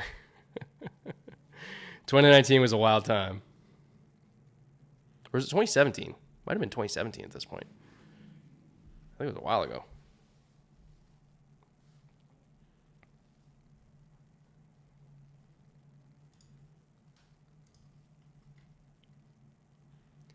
All right, 3rd and 6. This looks like 2-man. Are we getting a 2-man call on 3rd and 6 here? A wild 2-man sighting from Bill Belichick? And he hit it. Let's go.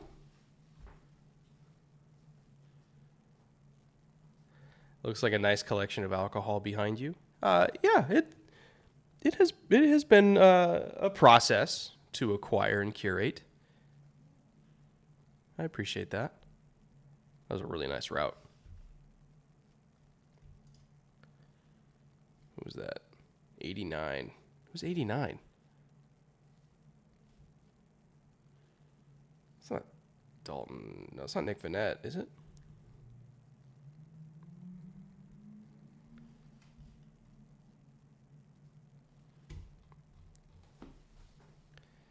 Hey, Brett, love the videos. Been watching for years. Appreciate that, Alex. With college, it depends. I'm in software, and I mostly got here with industry certifications. That's true. Software is kind of its own thing, just like med and law is its own thing. Software engineers are like a totally different breed of human. Completely different world than the rest of us live in. So you are correct. You are correct. Software is totally different.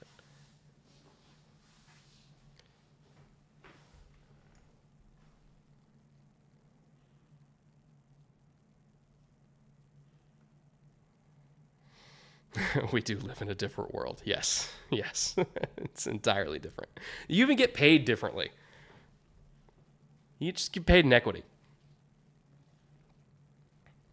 60% of the time, it works every time.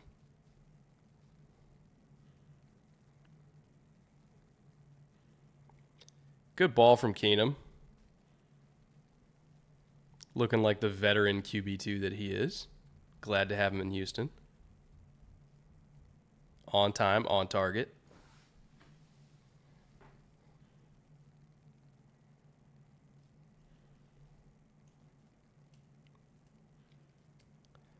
Brett, I'm a big fan of rum. Do you or chat have any recommendations? Absolutely. After this drive, I will dig into the rum section and I will pull one out for you.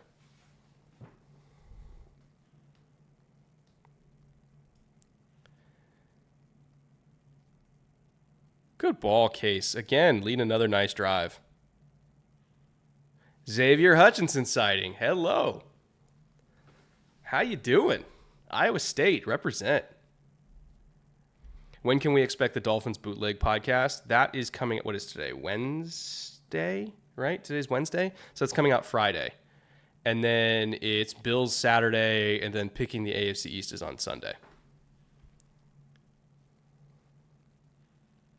So Dolphins episode on Friday, yeah. Because Jets was today, Patriots is tomorrow, then Fins. I didn't see the whole rep, so I don't know if that was holding or if that was just good press coverage. I'd like to see... Today's Thursday? Oh, fuck, today's Thursday. Okay, so tomorrow, Patriots is Friday, then Saturday is Dolphins, Sunday's Bills, Monday's pick of the divisions. Dude, time is a construct for me right now. We're in football season. Time doesn't compute. Every day is game day between now and February.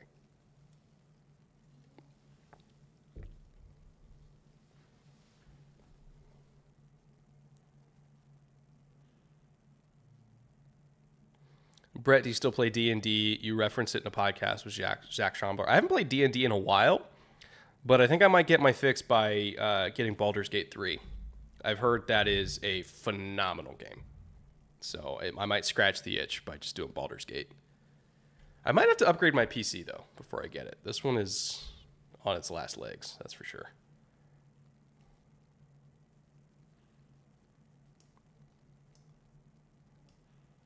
All right, 3rd and goal. Punch it in. Fullback dive, baby. Get in there. That's a tutty.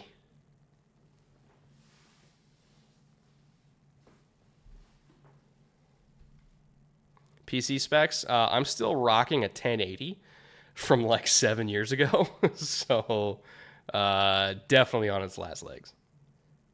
I'll probably get like either a 3080 or a 3090. I haven't really decided if I even need a 3090. I might just get it just to have it, but I'll get a 30 series because I think it's going to be cheaper once the 40 series comes out anyway.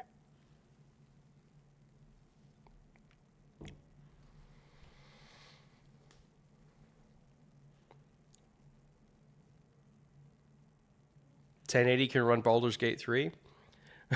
Can it run it without catching on fire, though? That's the real question. The 40 series is already out? When did that happen? I didn't even realize that was out. Shows how much I keep up with things. So did they already release the 4090 or is it just up to 4080? And also, how much is it? Are we talking like $1,000+?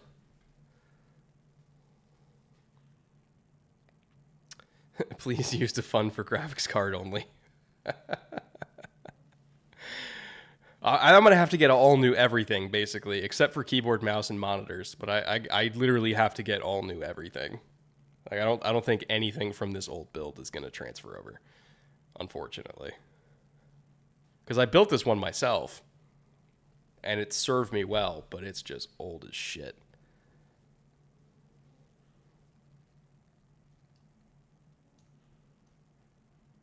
$1,200 for the 4090, I think, is what you're talking about.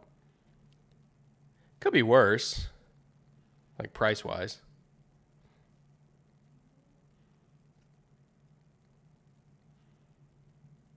But like, do I need more than a 3090? Honestly, like probably not. If a 3090 is like super cheap now, I might just get that.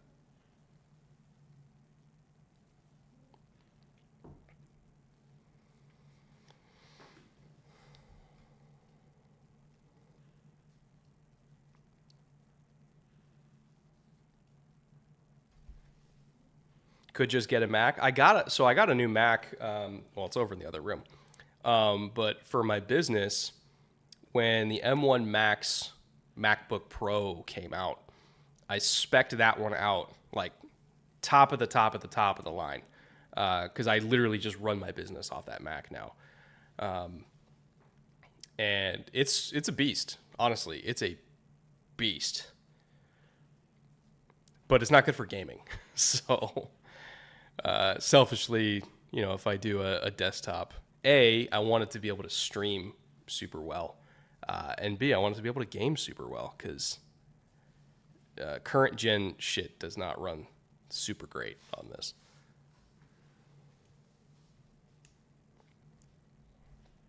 The Millen for $20. Thank you, Millen. From a gamer, Texans longtime viewer, 4090 is the only one to get of the 40 series. If not, get a 3080 12 gigabyte. Are we just talking like price for performance? 4090 is the only good value?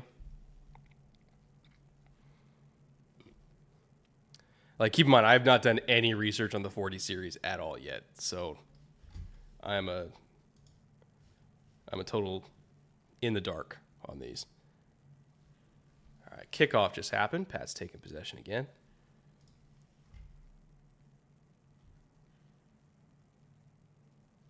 How many monitors are you rocking? I have 2 right now. I'm trying to decide if I really need a third. Like, I feel like if I got a third, I would just have it just to have it.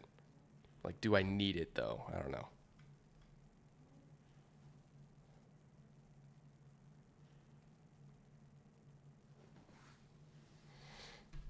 All right, now we got Trace McSorley. I can tell because he's not wearing any sleeves.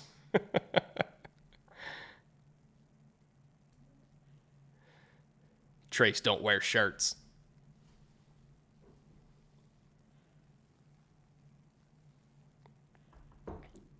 Consolidate down to an ultra wide. I've thought about that too. There's some really nice ultra wides. And aesthetically, it's probably better too.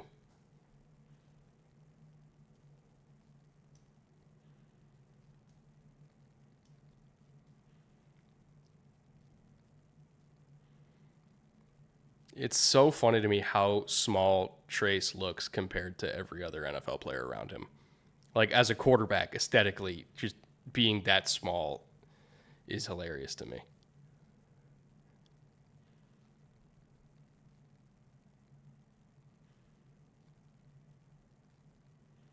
Get 5 monitors. Because why not?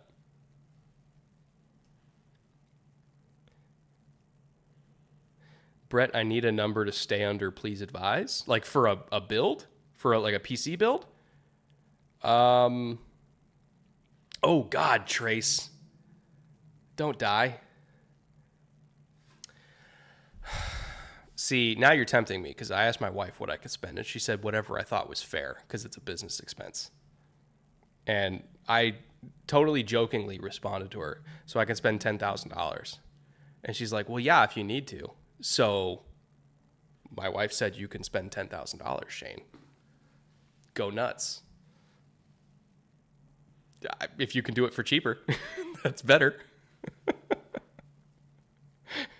Please do it for cheaper than $10,000. I do not think I need to spend that much.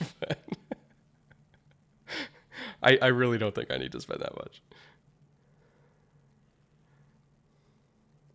That would be like just building a server at that point. For $5,000, you could get a better PC than you'd ever need. Probably. Like, who actually needs to spend $10,000? Unless you're getting like a crazy, crazy, crazy spec'd out Mac, like custom order, right? But even then, like, usually those don't even cost 10.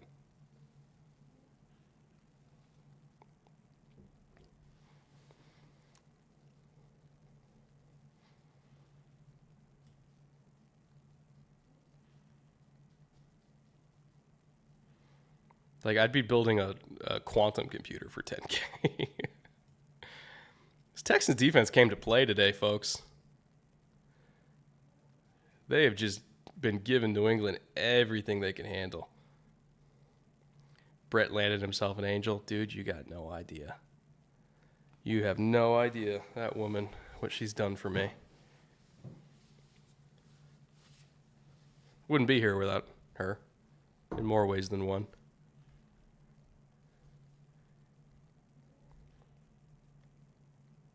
So whatever I don't spend on a PC, I'll use it to take her to Maldives or something as a thank you.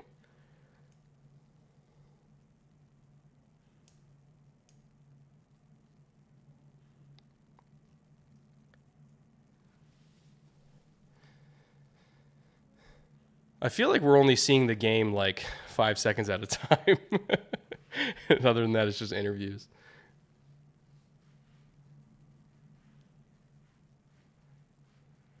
Here we go. 3rd and 6. All right, Trace, what you got? Man coverage across the board.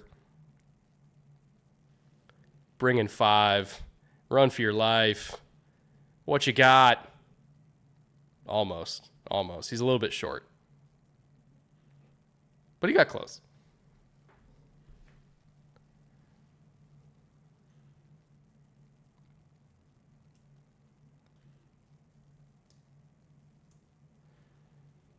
Take her to see T Swift again. Nah, she is not a Swiftie, that's for sure. She had a lot of fun at the Paramore show a few weeks ago, or a month ago now. Paramore's more her speed.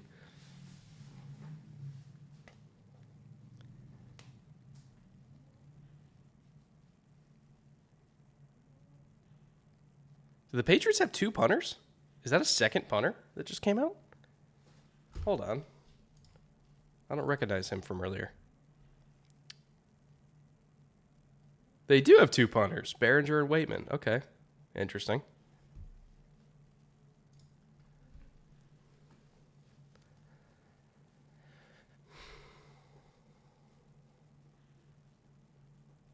I thought you said Maldives, just flexing that coin.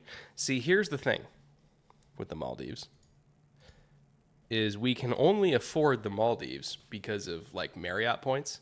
Because if you do the Marriott credit card the right way, and you get all the like the night stay bonuses and everything like that, it comes out to like $200 a night for the Maldives. So the only reason we can even afford it is because of doing really funky shit with like Marriott credit cards.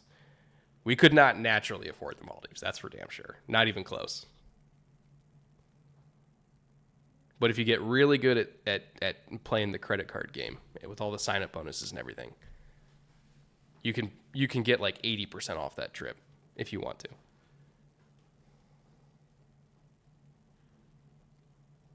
Maldives is super expensive, 100%. We would never go like normally. But for $200 a night, because of the Marriott bonuses, we could. Then the only expensive part, well, not only, but the main expensive part is just the flight getting there.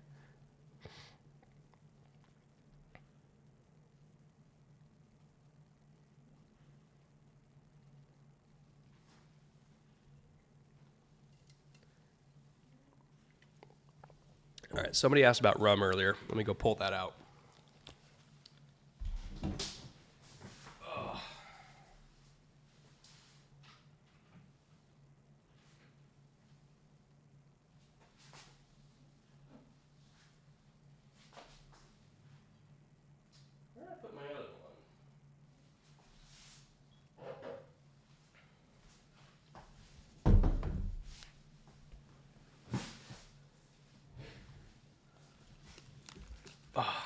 So, these are 2 pretty good rums. Diplomatico. There's 2. There's like a light rum and a dark rum. Diplomatico dark rum, very good. And the light rum's pretty good too, but I like dark better. And then Mount Gay from Barbados. 2 very, Like not super expensive, reasonably priced, but very good rums. So if you're looking for a rum, try Diplomatico.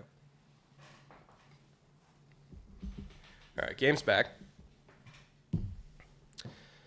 Case Keenum still in.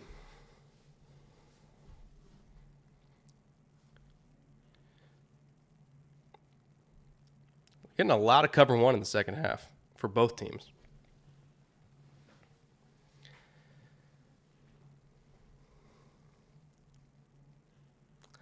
You heading to the Chargers-Cowboys game this year? I think it's in L.A., right?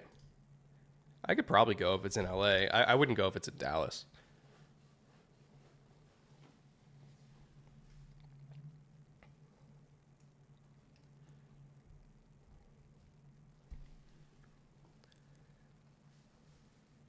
Ooh, little crack toss.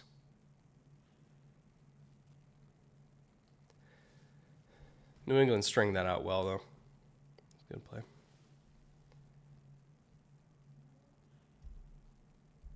Ooh, Smith and Cross is a good rum. You're right. I like Smith and Cross a lot. Holds up well in cocktails, too.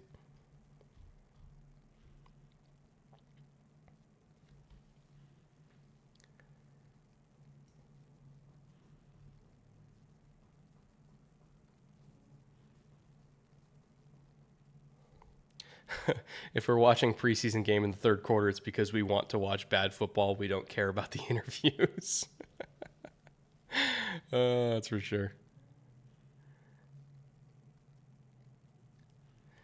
Well, at least Keenum's playing super well. It's giving us something to watch. But if Houston puts together another good drive here, it's deuces. Like, I do not foresee Trace McSorley being able to come back from a three possession deficit.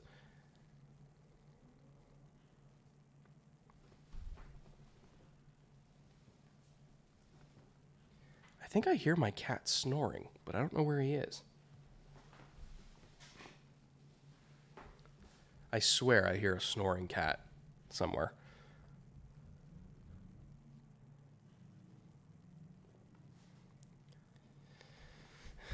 All right, Punt City continues.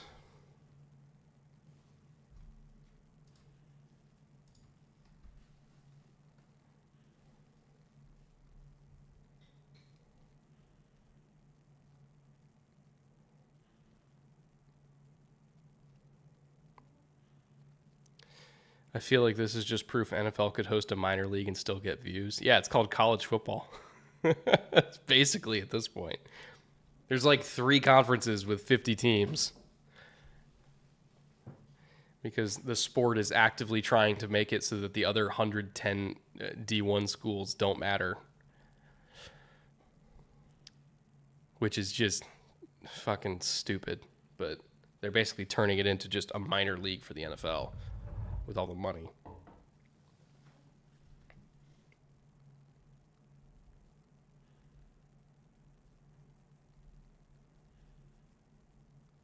It's in LA, Monday night game. Oh, Monday I could do.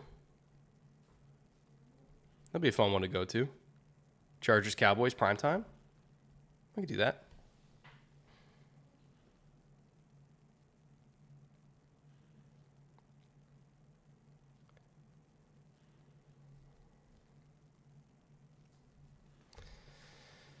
ACC the next to go down. Possible. It depends, because like I truly think the Big 12 is going to look at trying to add Pitt and Louisville. And then depending on what happens with Miami, Florida State, and Clemson, we'll see.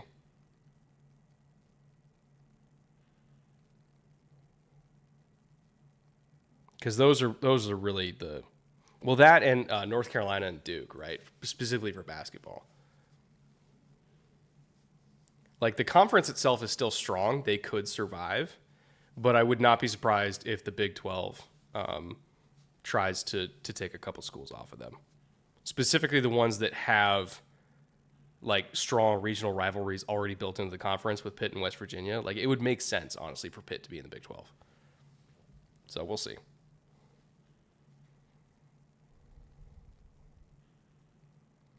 Another great ball from Keenum. He's really playing well. On time, on target.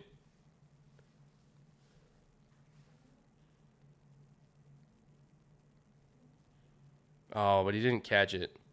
Rough.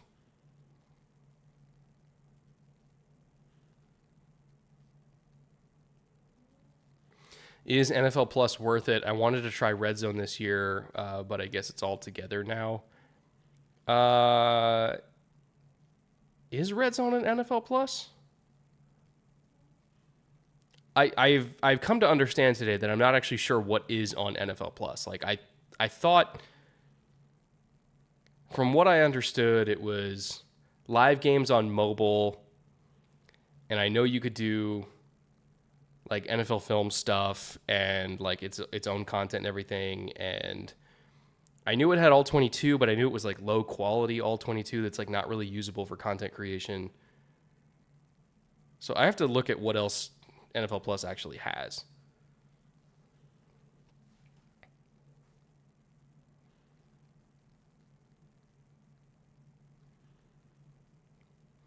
Brett, are you going to stream during all the preseason games? Not all of them, but as many as I can, at least. You know, maybe like at least on the Thursday and Friday games. I'm not going to do over the weekend. I'll save the weekend streaming for regular season. Like I'll be streaming on Sundays and some Mondays, and every Thursday game we're streaming over on the Bootleg Football Podcast channel. So every TNF is going to be me and EJ on the Bootleg channel. But in terms of streaming here, a bunch of Sundays and some Mondays I'll be streaming.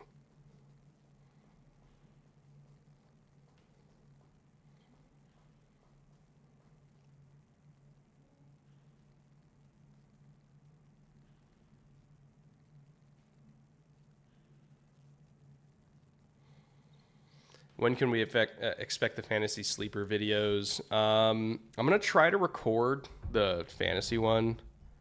I think I'm only doing one this year based on like what I have time to make. I think I'm going to try to record that on Monday or Tuesday because then I'm out of town starting Thursday, and then I get back on Monday, and then I fly out to New York on Wednesday, like that following Wednesday and like August 23rd. I fly out to New York because I'm doing a Jets and a Giants video from New York, and I'm doing some like fantasy live streams and stuff like that. And then I don't get back till the following Monday after that. So it's like, I don't know if I can do multiple fantasy sleepers videos. I might just do one, just because of all the time I'm spent out of town. And like, I'm still working on a Geno Smith film room. I'm working on a DeAndre Hopkins film room. What else? I'm working on a Vic Fangio film room with Coach Vass, which is super long. So like I have a lot of shit coming out. I'm working on like a Madden video. So I don't know if I'll have time to do multiple fantasy videos, but I still have the rankings. Oh, we got another pick. Oh no, that's the earlier one from Stroud. Never mind. They did not make that clear that was a replay.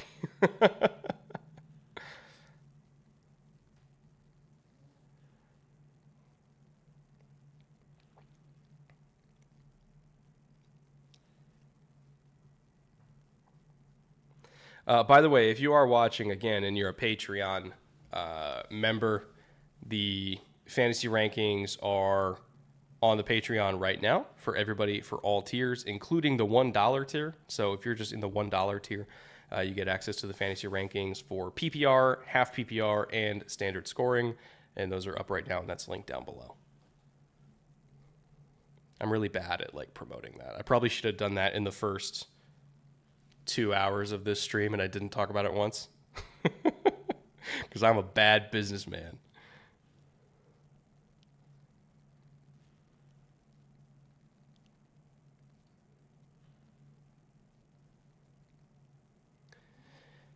I don't think that's a safety. I think he got out of the end zone.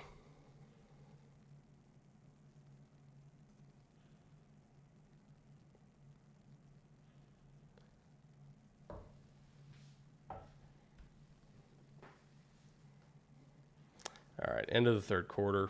Initial thoughts on Stroud. He was under siege and looked a little bit rattled, to be honest. without seeing the all-22 yet, I'm not sure if some of the stuff when he was double pumping and kind of just holding onto the ball, I don't know if it's because guys weren't open or if it's because he was hesitating. Again, without the all-22, I can't actually tell you that. But just based on the broadcast angle, it looked like whatever he was seeing, he wasn't liking it. And he took a lot of pressure because of that. So, it's a learning experience. This is a really tough defense, especially when the starters are in. So, I'm not going to kill him too much for it. It's his first action. But, he looked rattled, not going to lie. I mean, so have a lot of great quarterbacks in their first preseason action. So, again, it's not that big of a deal. I'm not, panicking or anything.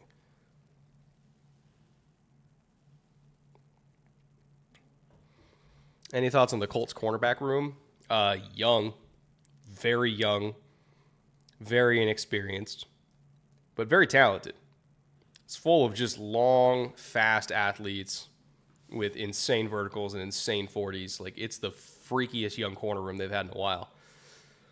But they're young, and they're inexperienced. And there's going to be growing pains. And, they're going to go up against really good receivers, even in this division, right? They're going to go up against Calvin Ridley and probably get smoked. They're going to go up against DeAndre Hopkins and probably get smoked. And they're going to have to learn from it. But, give it by the end of the year when they kind of get their feet under them and they let the talent, kind of shine through. Because it is a very talented room. And they'll be fine long term. But first half of the season, I expect them to maybe get shelled a little bit just because they're very young and very inexperienced overall.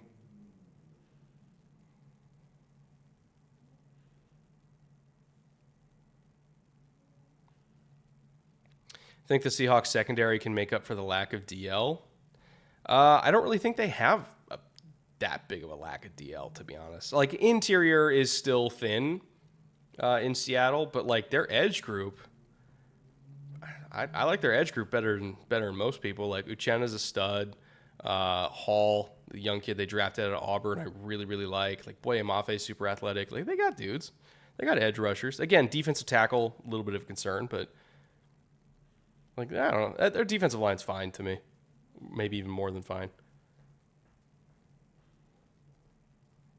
Did Pitts get his feet in there?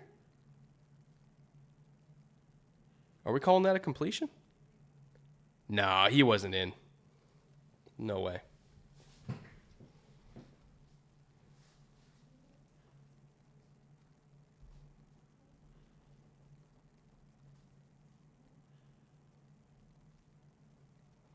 Do you think Seattle or San Francisco is winning the division? I picked Seattle to win it, personally. Not that San Francisco's a bad team. I think San Francisco's fine. They're going to make the playoffs, but I just think Seattle's really good. Oh, wrong pipe.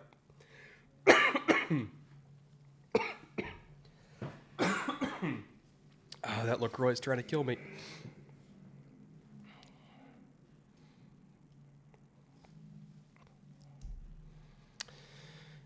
Thoughts on Keon White?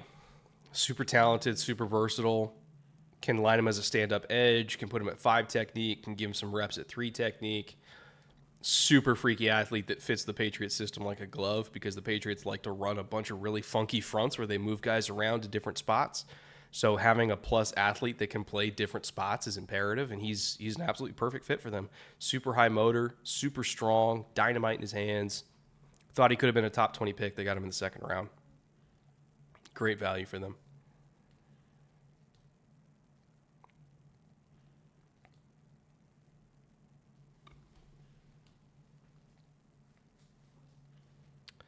Brett, how would you rebuild a ground zero franchise? Say you have around $80 million space in free agency and 2 first-round picks. Let's assume you don't have a quarterback. Get a quarterback. Spend whatever you have to spend to go up and draft a quarterback. And then with any leftover assets, try to build an offensive line around him. That's step number 1 and step number 2. That's probably going to cost everything you've got. And then the following year, get receivers. And then the following year after that, build the defense. But get the quarterback, protect the quarterback. Two most important things in football, by far.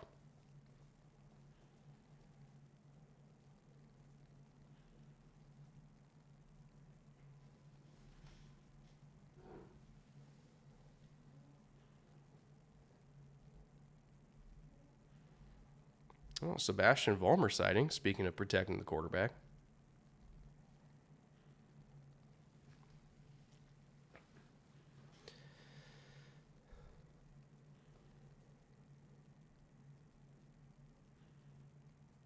Keenum's really dialed in.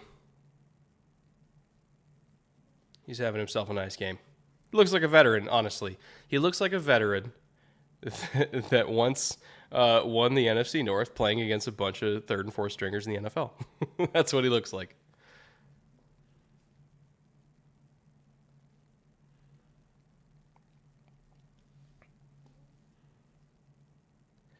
All right, just outside the red zone. What are we in? 12 personnel, but in a two-back look. Run a little bit of toss outside zone. Get ourselves 7 easy yards. Why not?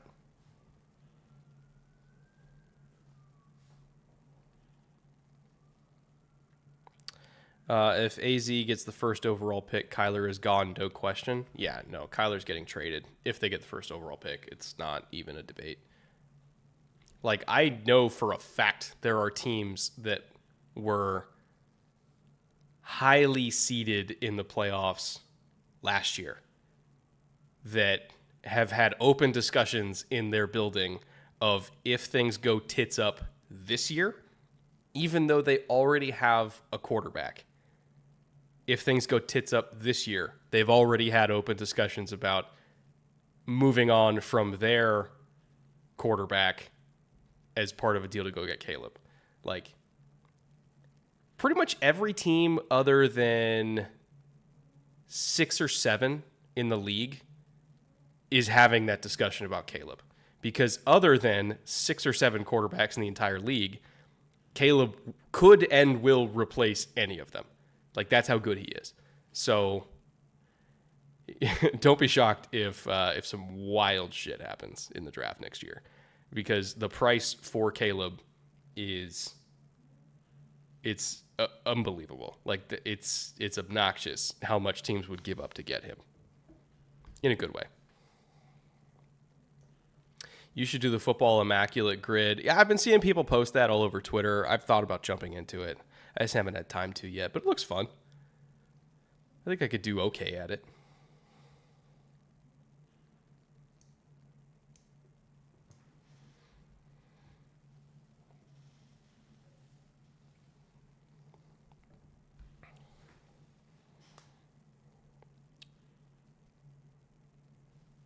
Well, Texans really running the ball well now with Valladay. And Valladay's, he's nifty. He's got some decent feet. Long speed's kind of whatever. You know, burst after 15 yards is kind of whatever. But he's got really decent feet. Good balance. Solid back. I like him a lot. Can play on third downs. You know, if you're looking for like an RB3, maybe an RB4, could do a lot worse than Valladay, for sure. Got some kind of like, he's not Alfred Blue, but his kind of like wide feet, it kind of reminds me of Alfred Blue. For the other 4 Texans fans that are in here.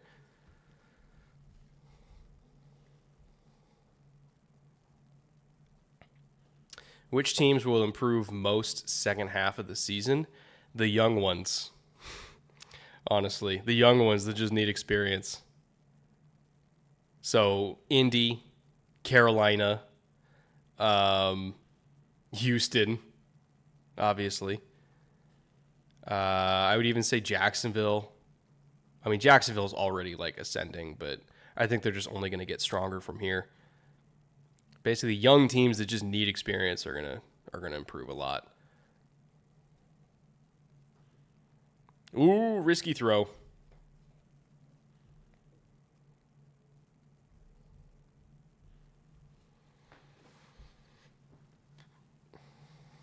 New England looks bad.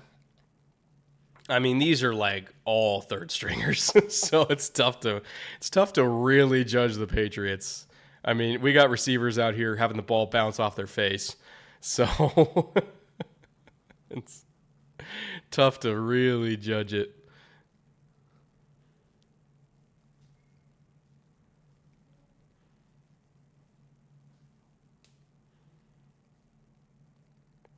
Oh, he got him.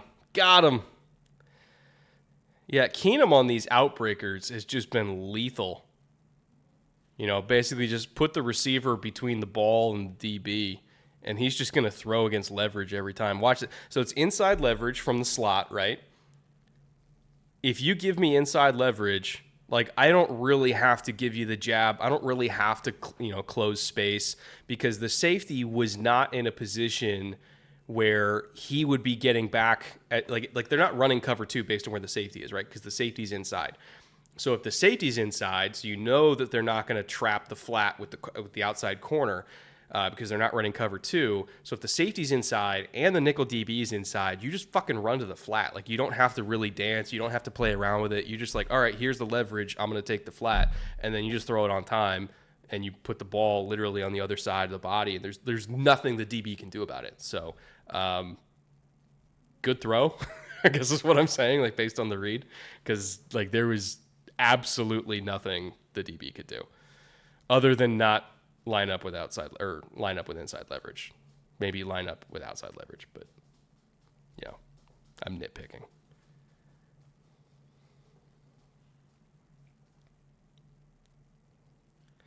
Back again as a Vikes fan, what's the best long-term answer at quarterback? Right now, Kirk.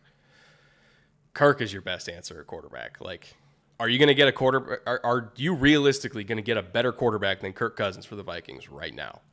And if so, how are you going to do that?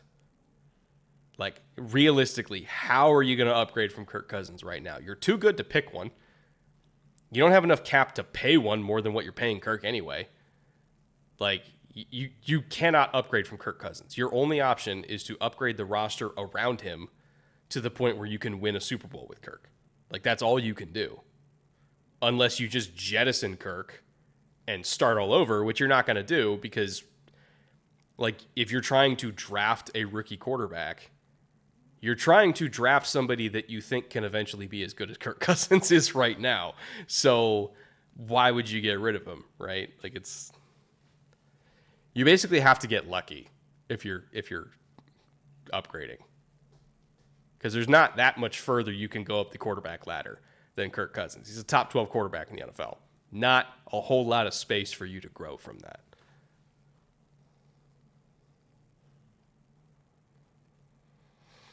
Trade for DTR. I'd like DTR a lot. I advocated for DTR to a lot of different teams that I thought could use a young developmental guy. Unfortunately, he went to the one place where he has no shot of playing, and that's Cleveland. So that sucked for me because I want to see DTR play, but he's never going to play as long as he's in Cleveland.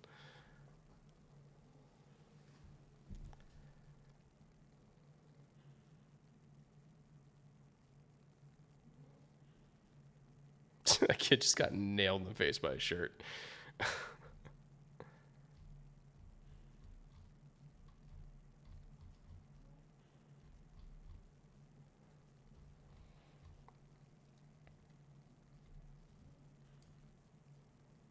If TNF sucks again, we'll just drink and pretend it's the preseason. That we will, Jared. That we will. You can't have DTR. He's ours.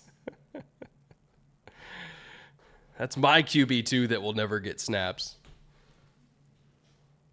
Brett, you may have answered this. Favorite Texans player? It's between three. It's between Andre, Watt, and Arian, I would say, for my three all-time favorites. Which I feel is a pretty understandable three, right?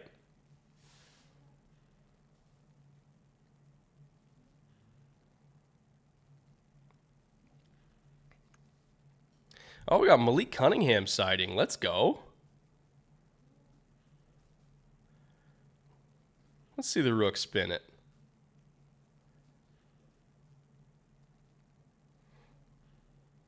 Will there be Bootleg Thursday streams this year? Yes, there will. Sponsored every single week by Underdog Fantasy, baby. every single Thursday night over on the Bootleg Football Podcast channel. Me and EJ will be streaming, and ideally, it will be a better Thursday night slate than what we got last year. God willing. Oh, there goes Malik. And down goes Malik. But he almost got a first down out of it. Number one improvement you want to see Daniel Jones make this season, throw the deep ball. Like, just fucking throw it. It was there last year. Like, there were plenty of chances that he had to air it out, and he just didn't. And I think the conservatism was just something that really frustrated me about it, because he had the look, and I just wanted him to fucking throw it. This year, I just want him, like, you got Jalen Hyatt, you got Darren Waller, you got plenty of deep speed, your offensive line's better. Throw the ball down the field, Daniel. Like, that's what I want him to do. Is just, like, he has a good deep ball. He just has to fucking throw it. Just throw the ball. That's all I want him to do. Like, we know he can. He just didn't.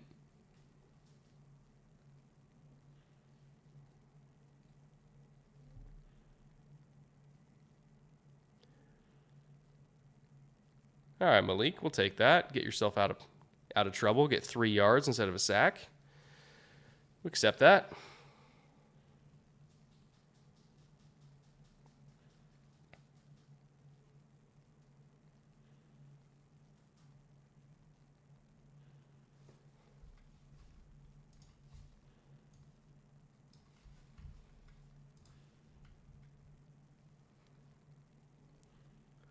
All right, 2nd and 7. That is quarters all the way.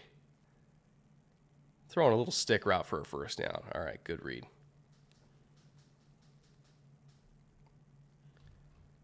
Let me see if they added any Patriots players to this for season-long pick'ems. Ooh, wait, how do let me knock that off. Did they add? No, they didn't add any Patriots yet. Did they add any Texans? They did not add any Texans yet. Oh, interesting. Jordan Love's at 33.50. Malik is super athletic, man. His legs are a problem. Are Rams the youngest roster, if not who? It probably is the Rams, honestly. Like, literally half their roster is rookies. Like, they have to be the youngest team in the league. Any games you're planning on streaming outside of TNF? I mean, I'm planning like week 1 on this channel. Week 1 Sunday, I'm going to try to do 10 a.m. my time, which is when the kickoff is, or maybe like 15 minutes before kickoff probably. Actually, I'll probably do half hour before kickoff. So 9:30 a.m. Until as long as I can go, which is probably going to be, like, if I can make it until 9 p.m., which is right after the Sunday game, and do like a 12-hour stream for the first Sunday where we just hang out and just watch football for 12 hours, I'm going to try to do that. I can't guarantee I'll make it all 12 hours because that sounds fucking exhausting, but I'm going to go as long as I can on that first Sunday, and we'll see how long I get there.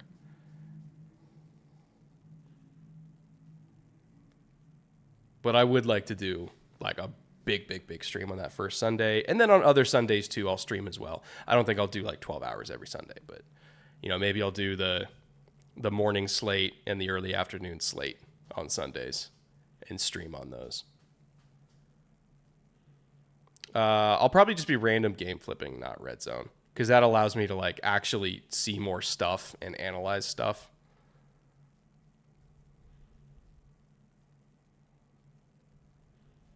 Oh, Malik's helmet just got ripped off. Holy shit. That looked like it hurt.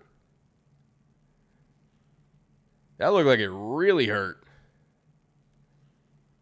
The biggest of face masks. Damn.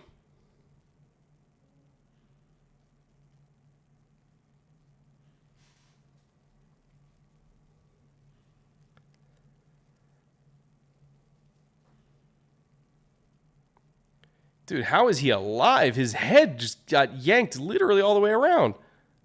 Good Lord.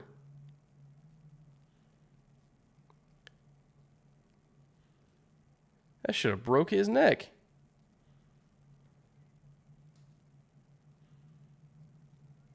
God damn.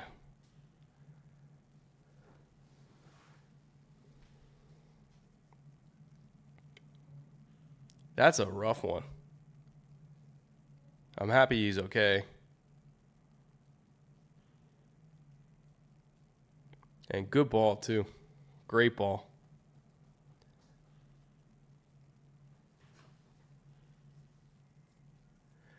So far, Malik has been playing the best out of the Patriots quarterbacks tonight.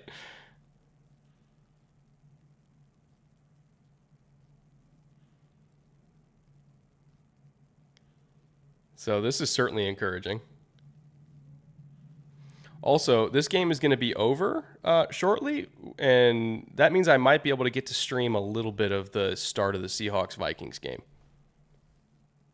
So maybe I will stay on a little bit. Because this game ended super quick. It's only like 2.5 hours, and this game's going to be over in a few minutes. So I think I will stick around a little bit.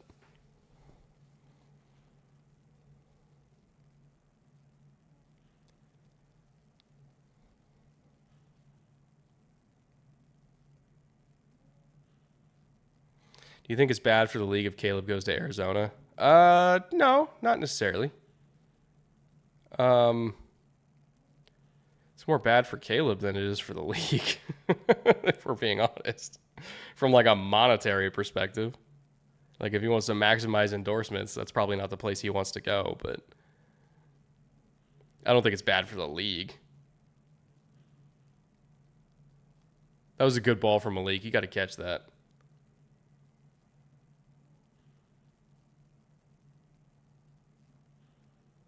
How many games did the Texans win this season? I think somewhere between 6 and 10. Like between those two numbers. Oh, man, that hit him in the hands. Got to catch that. Oh. Rough.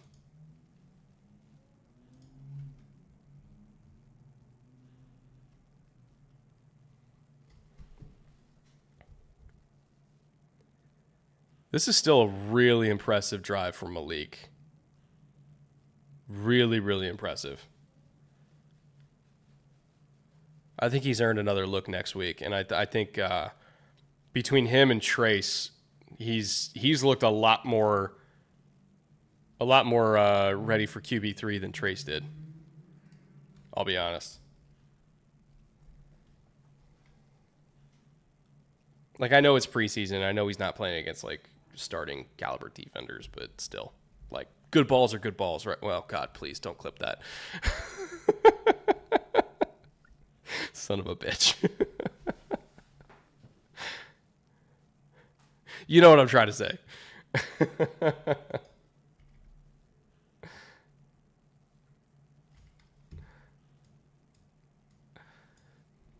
All right, 3 minutes left, chat. 3 minutes left.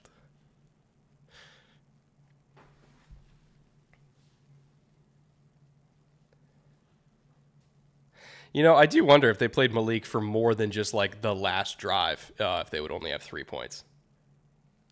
Probably not.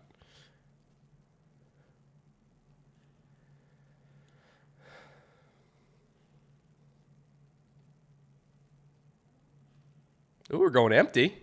Hello. We're calling QB draw. Oh, Bill, you little slut.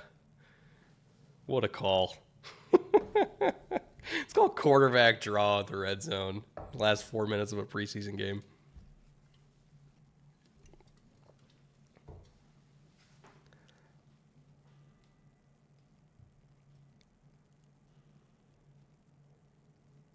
All right, what do we got? 2nd and 10.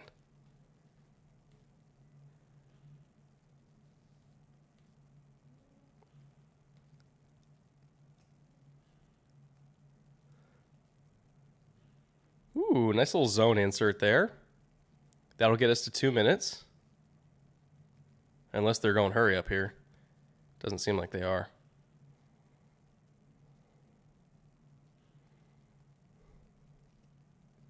Ooh. Can they get it off?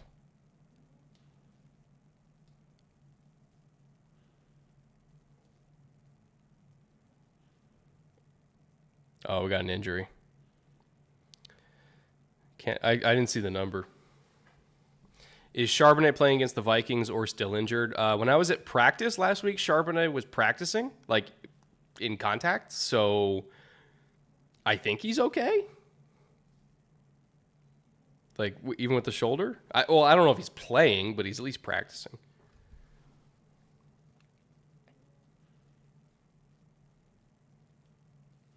Calling it no touchdown for the Patriots. Oh, got to give him some hope, right?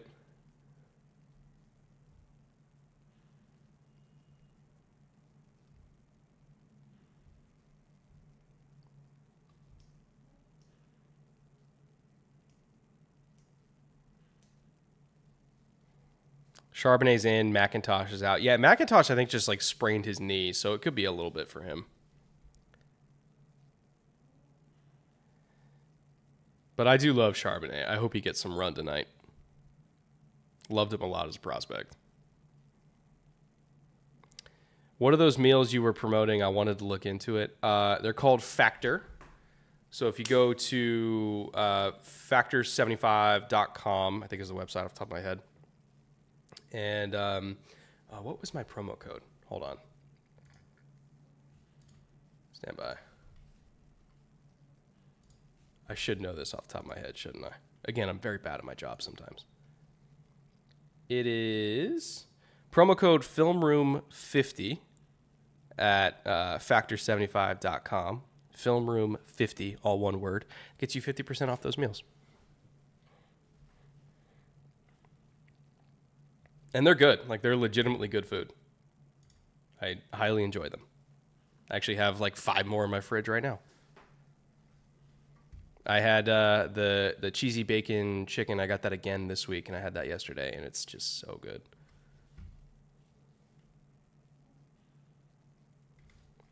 I've been taking them to work, legit good meals. That's what I've been saying. Like, you know, the criticism that a lot of people have is like the expense, which I totally understand. They're not like the cheapest microwavable meals for sure. But I also do think that they're the best quality.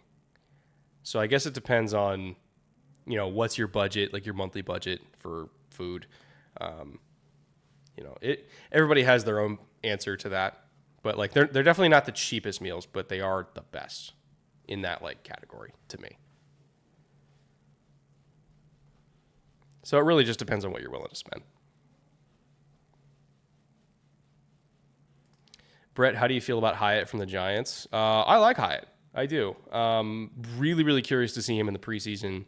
Specifically, I want to see him against press coverage because in all of last season, he had like 24 reps against press the entire year. So I would love to see more of that. And he was like fine, or not even fine. He was good against press in those 24 reps, but it was a very small sample size, right? So I would wager we're going to get more reps of him against press just in the preseason this year than he got all last year at Tennessee. So that's kind of the main thing I'm looking at is how does he handle press man coverage. But, you know, if he passes that test, it's bombs away at that point because he is fast and explosive and has really good ball skills.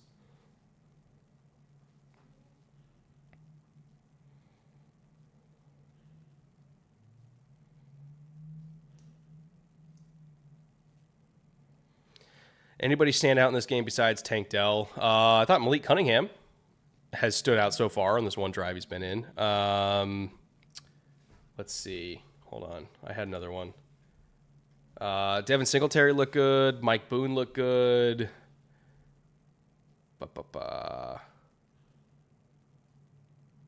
Xavier Hutchinson had a nice play. I didn't see if Juice Scruggs played at all. Keon White looked good as well, like you said. I don't think Demario Douglas got any catches. Let's see who else played for New England. Christian Gonzalez got some run. He had a nice tackle for loss. Anderson, I didn't actually see any Will Anderson. Doesn't mean he wasn't out there. I just didn't even look for him. I forgot to look for him, honestly. Demario Douglas didn't play. Oh, I thought he was playing tonight. Okay. Well, that explains why he didn't get any catches. Because he wasn't out there. That's right. Tyquan Thornton had a really nice catch in the first quarter. going up and get it. And that was Zappy's best throw, honestly, was that one.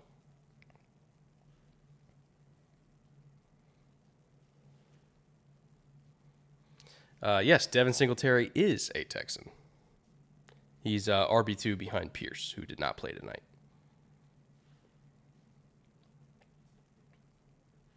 Kincaid is going to dominate as a rookie tight end. I see your Dalton Kincaid, and I raise you Luke Musgrave. If I had to bet which rookie tight end was going to have the most yards this year, honestly, I think it's Luke Musgrave. Not by a lot, but I think he will. I think he has a legitimate shot to go over 600 yards as a rookie tight end, which, by the way, has only happened 12 times ever in the history of the sport for a rookie tight end to go over 600 yards. I think Luke Musgrave could do that. Hell, Kincaid could also do that. We could have 2 tight ends do that this year, which would be absurd, but I think Musgrave is a better shot. There goes Malik again, and he's in. Good for him. Good for you, Malik. He's looked good tonight. I hope he gets a roster spot.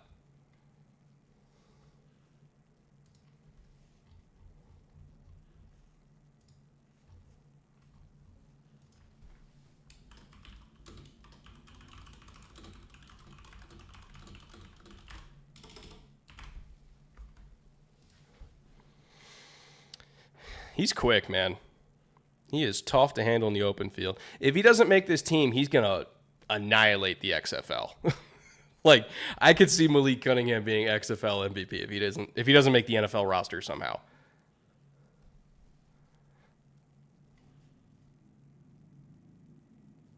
Brett, who played for both the Chargers and the Cowboys? What era? Is there like a time frame we're working within? Trying to think who played for both the Chargers and the Cowboys.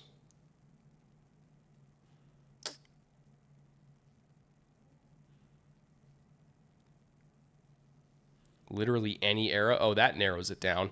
Fuck. Oh, I don't know.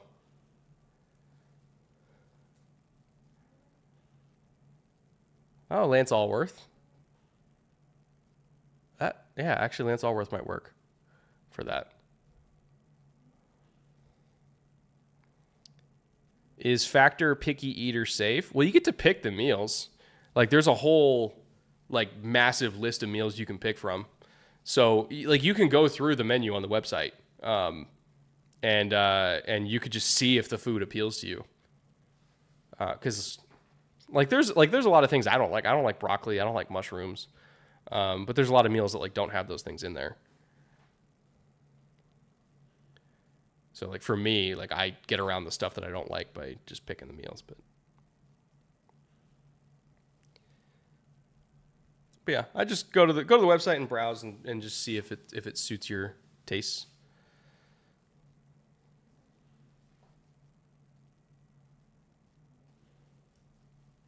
So, Brett, I'm going to take Hyatt for most catching yards by a rookie at plus 2,500. Feels like that's a good ticket. Ooh. Hold on. Who are the other rookies that... 2023 NFL Draft. Let me double check this for you.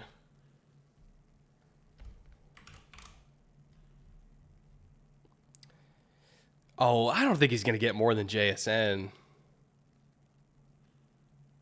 He might get more than Zay just based on where Zay is. I don't know. I don't think he's going to get more than Quentin. I don't think he's going to get more than Addison. Fuck, he might not even beat out Mingo. Mingo's looking real good in camp.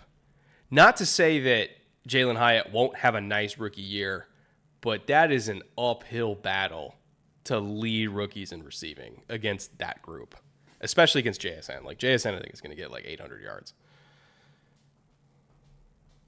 That one's tough. Even Tank Dell. Like, Tank Dell could legitimately like lead the Texans in catches. Would not shock me at all.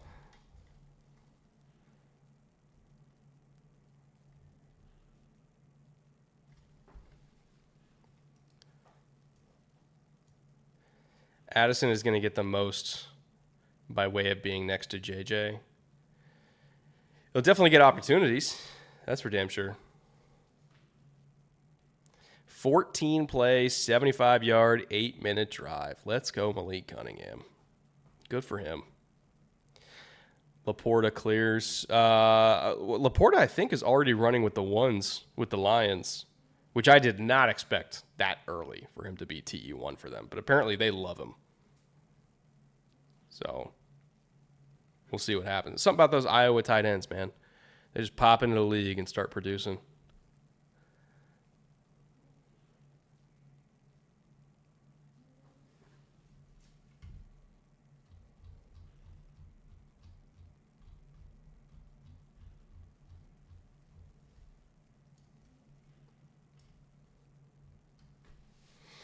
Is Zappy done for the game? Yeah.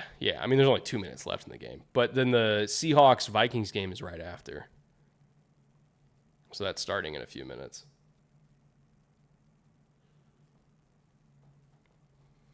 So, see, is my wife even home yet? If my wife's not home, I'll stay on.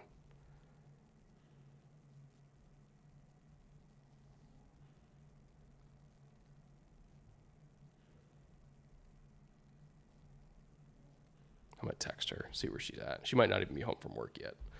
So, because if my wife's not home, I'll just hang out with you guys.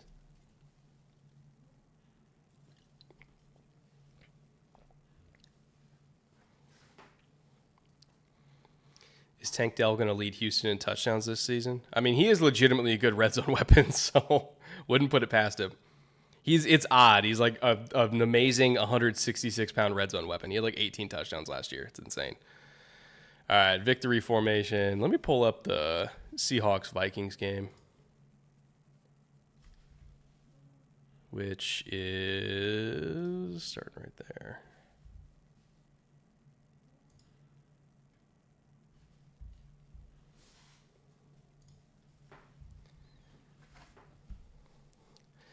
Offensive line play was atrocious on both sides this game. Yeah, that's for sure. Was not good. Woo, no parents.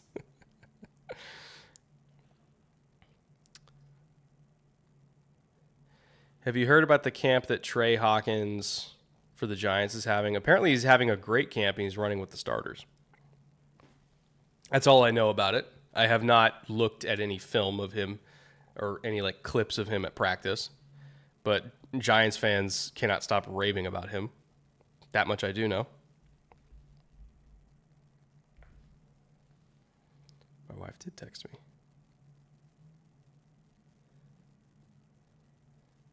All right, she's not home yet. She's getting Taco Bell because she craved Taco Bell.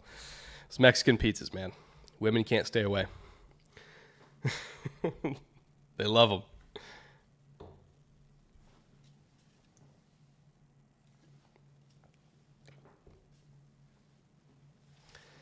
They're literally in every football chat.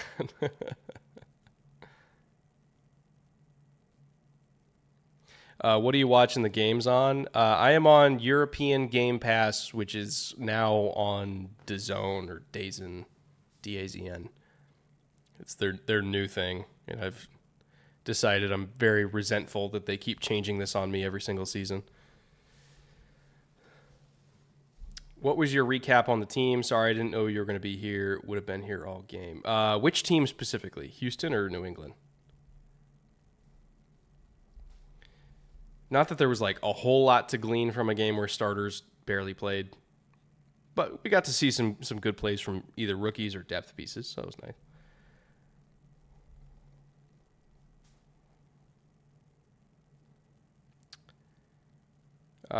Is Steve Belichick a good coach? It feels difficult to parse out what is his work versus Bill's or Mayo's. I truly don't know where the line ends and begins between Bill Belichick, Gerard Mayo, and Steve Belichick. I'm not entirely sure who does what for the defense. I have to assume that Bill is involved at every level, right? But in terms of like who's calling the defense, you know, is it a pass game coordinator, run game coordinator thing? Is it one handles the front, one handles the secondary? we've never really gotten a clear answer on who does what for the Patriots. What I do know, based on conversations that I've had, is that Mayo is basically being groomed to take over for Bill eventually, from what I understand. And, I think that was also a factor in McDaniels leaving, because I think he realized that he was not going to be the one taking over. And so he left to go elsewhere to get that opportunity. I'm not confirming that. I'm not a news reporter. I'm just saying from conversations that I've had, that is the sense that I get, is that Mayo is being groomed to be the new one whenever Bill decides to hang him up. And it's not Steve, and it's not McDaniels, and it's not even O'Brien. O'Brien probably will get another head coaching job, but I don't necessarily think it's going to be in New England. And it might even be in college too. O'Brien genuinely liked college. So, but from what I gather, Mayo's the heir apparent there, not Steve. But we'll see. Bill might not retire for a while, so things can change.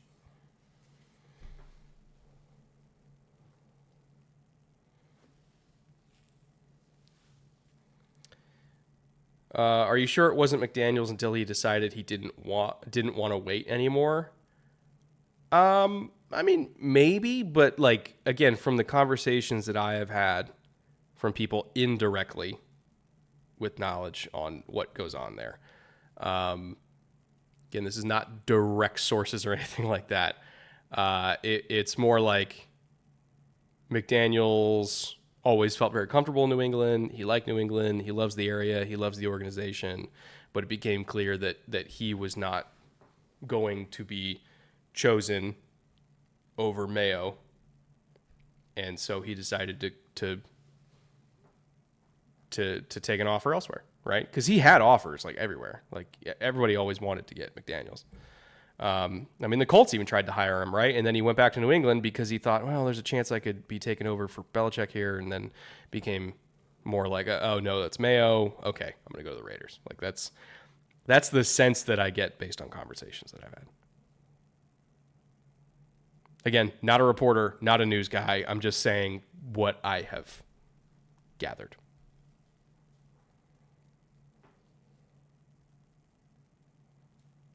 So don't take me too seriously. The actual Pats media probably has a better sense of it than I do, but the people with the actual direct sources. I just have friends who have friends, that's all.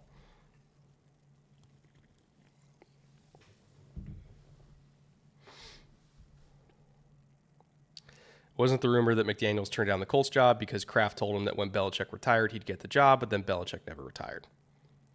Yeah, it's kind of the same general timeline, right? Of you were the guy until you weren't.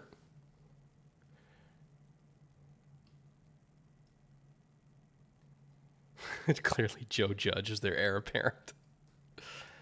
Man.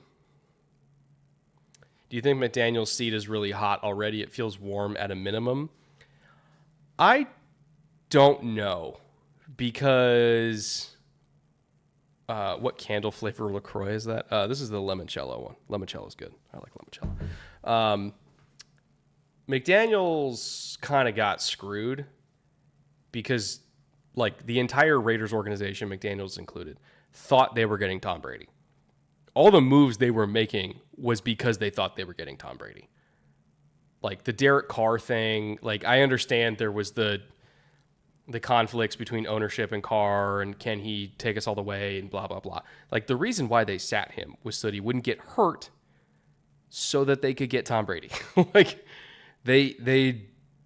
That was the goal. That was the plan. That was what was going to happen. The fucking win down the street did a big old deal with Tom, right? And TB12. You think that's happening unless wheels were in motion for Tom to go to Vegas? No, of course there's going to be precursor business deals anywhere he goes. That's how he operates, right? That's how he and Don Yee do things, is everything's a business opportunity. And so the Raiders thought they were getting Tom. They were making their personnel decisions, especially with Carr, based on the thought they were getting Tom. And then Tom retired because, everything obviously going on with Tom's personal life. He decided, like, family's more important. I want to be around my kids, all that kind of stuff, which is perfectly fine, perfectly admirable. Go be a dad, Tom. That's cool. You've won a bunch of rings. You're the GOAT. You don't need to prove anything to anybody. You don't need to go to Vegas as a 46-year-old to prove you're the best quarterback ever. Like, fucking chill on a beach in Florida, hang with your kids. That's cool. The Raiders didn't expect that. So they were scrambling this offseason, and they were trying to fix it with Derek. They were trying to mend bridges. Derek said, fuck you, I'm out. They were like, can you throw us a bone contractually? He said no. And then, everything happened with Derek. He ends up in New Orleans. And then they have to scramble. Let's get Jimmy. The injury stuff happened with Jimmy. So they had to redo the contract. They get lucky, and Aiden O'Connell falls to them. And I do think Aiden's going to play some snaps this year. But, like, their original plan was not Jimmy Garoppolo. Their second plan was not Jimmy Garoppolo. That was plan C. Plan A was Tom, and it just didn't work out. So, as for is McDaniels on the hot seat, I don't know, because the organization knows that the situation they are now in was not the one that was planned. So I think that might give some leeway for McDaniels, because ownership knows that McDaniels wasn't planning on going into this year with Jimmy Garoppolo as a starting quarterback. So we'll see. Like, if he completely botches it and they win like 3 games, like, yeah, he'll probably get fired. But all this isn't necessarily McDaniels' fault. They just made a bet that didn't work out. No pun intended for Vegas.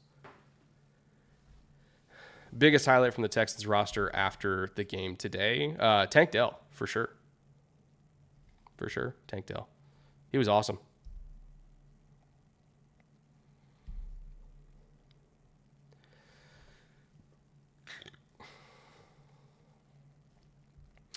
Plan A was Josh Jacobs and the Wildcat.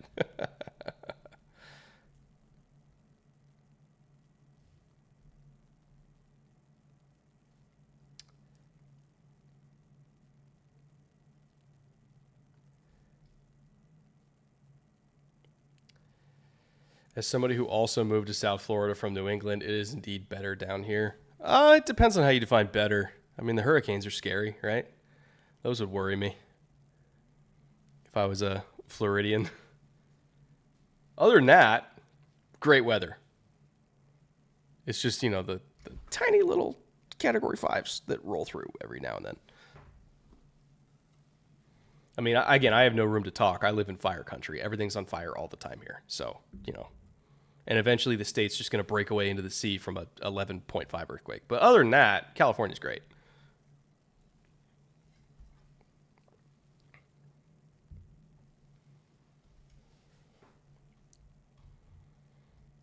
LaCroix is terrible. Polar seltzer. I've never had polar seltzer. What's that? Is that like a regional thing?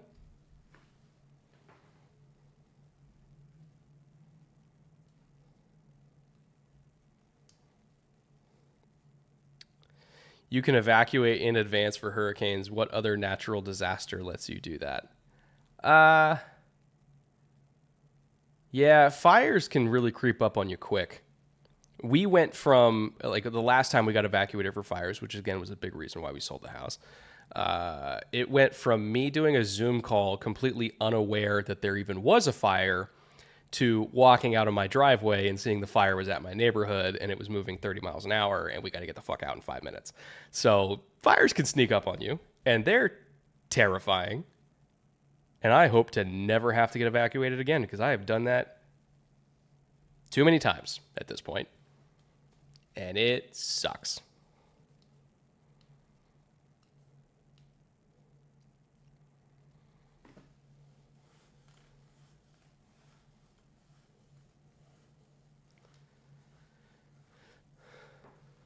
All right, looks like we just finally got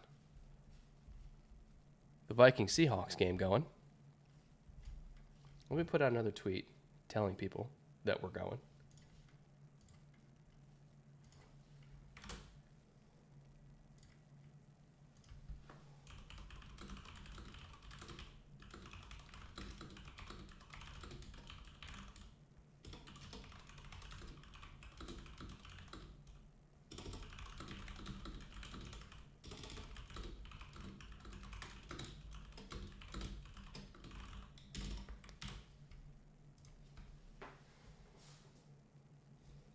All right. Tweet is out. Be honest, when you evacuated, how many bottles did you grab? 8. I grabbed all the expensive ones that I couldn't really replace super easily. So it's like, all right, any scotches over like 15 years, grab those. Grab the Yamazaki 12, throw it in the backpack, and get the fuck out. That was my goal. Was just save the stuff I couldn't replace.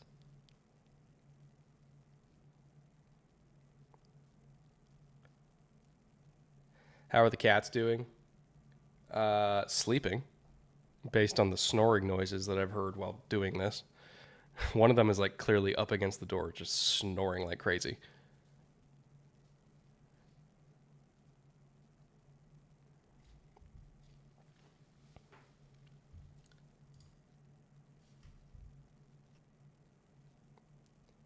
Hurricane Ian destroyed Fort Myers. Anyone saying they aren't bad hasn't been a bad one. Yeah, Fort Myers got nailed by Ian. That was a bad one.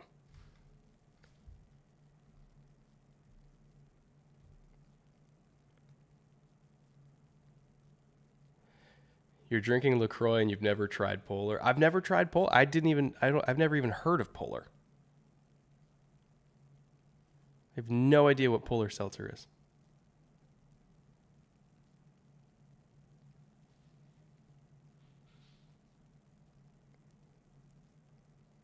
Brett, when you making it to Bozeman for a Bobcat game? Cat Grizz is in Missoula this year, so avoid that one, of course.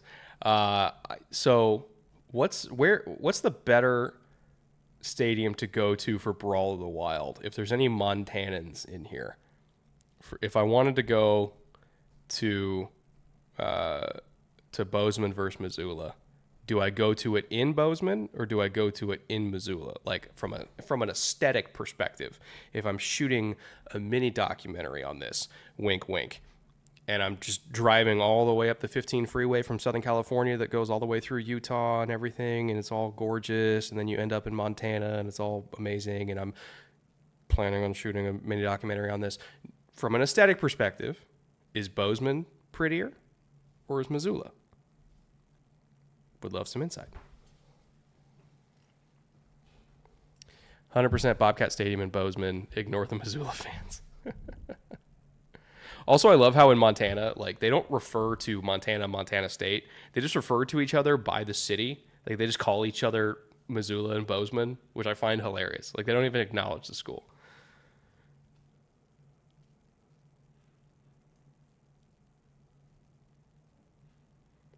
Shane for $2. Brett, is Kirk a top 10 QB? If you say no, I will cry.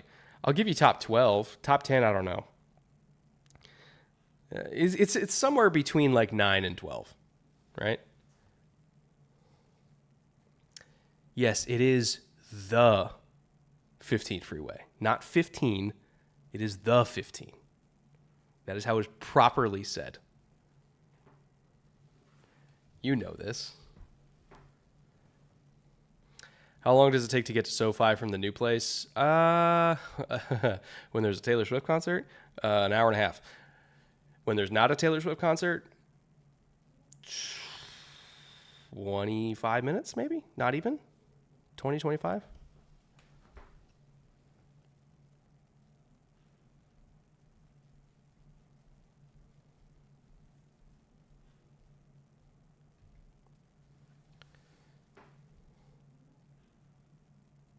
Check general in the Discord. I'm going to send you a picture. I can't have my Discord up. Well, hold on. Maybe I can on my phone.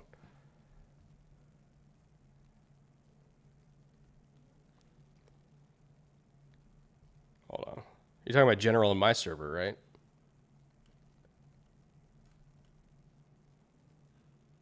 Oh, that's polar. Okay.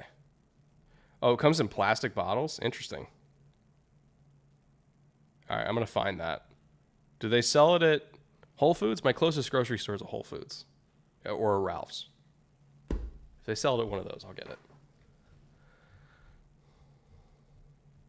What's your opinion on Todd Bowles?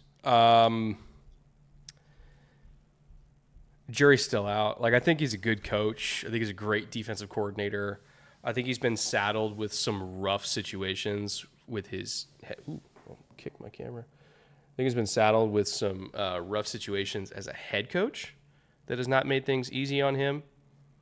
But I do think he is a good defensive coach.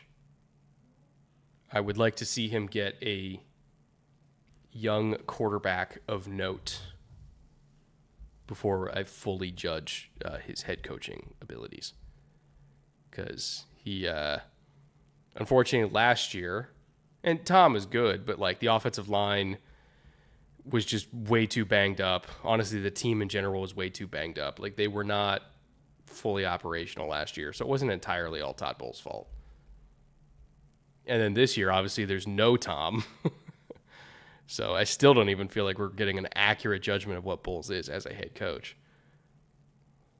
But I do know he's a great defensive coordinator.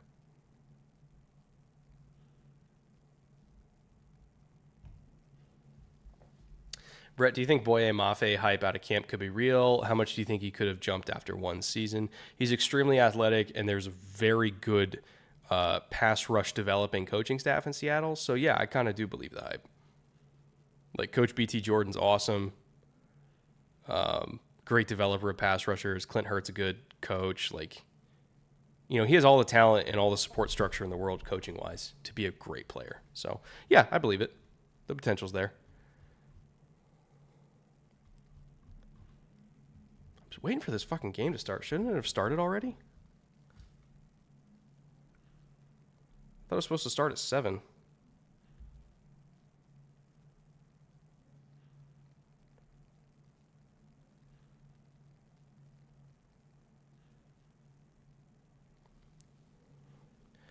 Vikings could bottom out if Kirk gets hurt. The interior O-line is scary. The tackles in Minnesota are great. I agree with you. The interior is thin, to put it mildly. But the tackles are very, very good. It has started? Am I just super behind?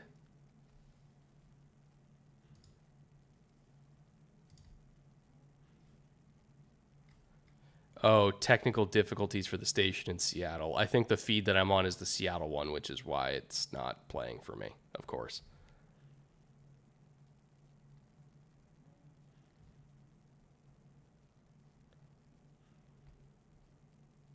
That's annoying. It's preseason for everybody, folks. I just realized we got like a nice little aesthetic going. The sun coming in through the back. That's nice. Does Brett finally have a mod in here? No, it's just me. I'm just quick on the band hammer.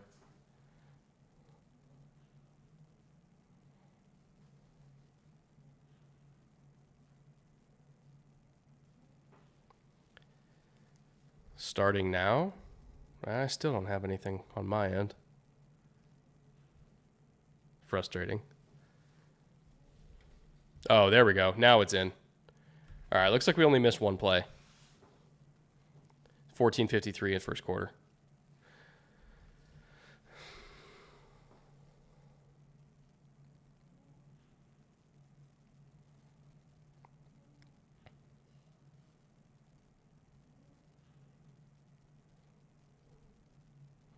Show me the score bug so I can adjust it.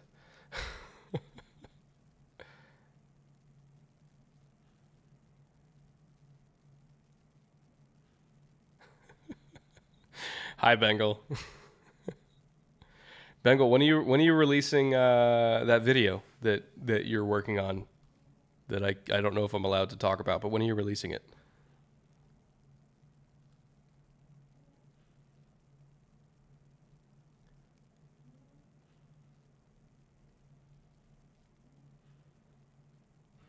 There we go. Now we got a score bug.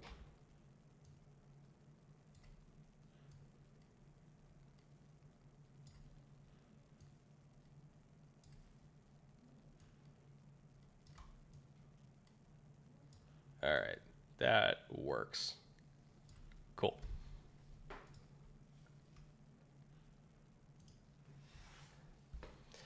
Might not be for a couple weeks now that Madden's coming out in a few days. Is it coming out in a few days? Oh, shit. I thought it was coming out like in a week from now. I guess I have to buy it.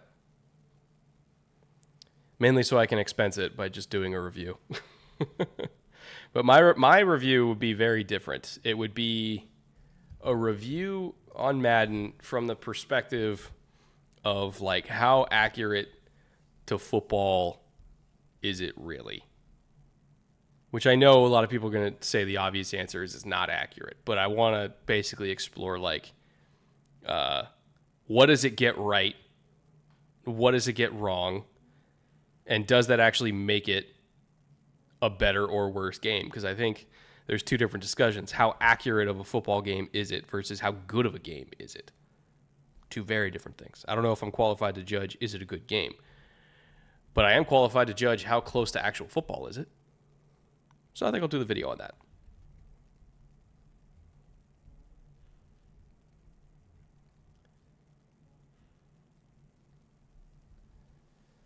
Corners don't follow zone rules, and run fitting is just defender, run forward, hit lineman. You know, if you talk to the right SEC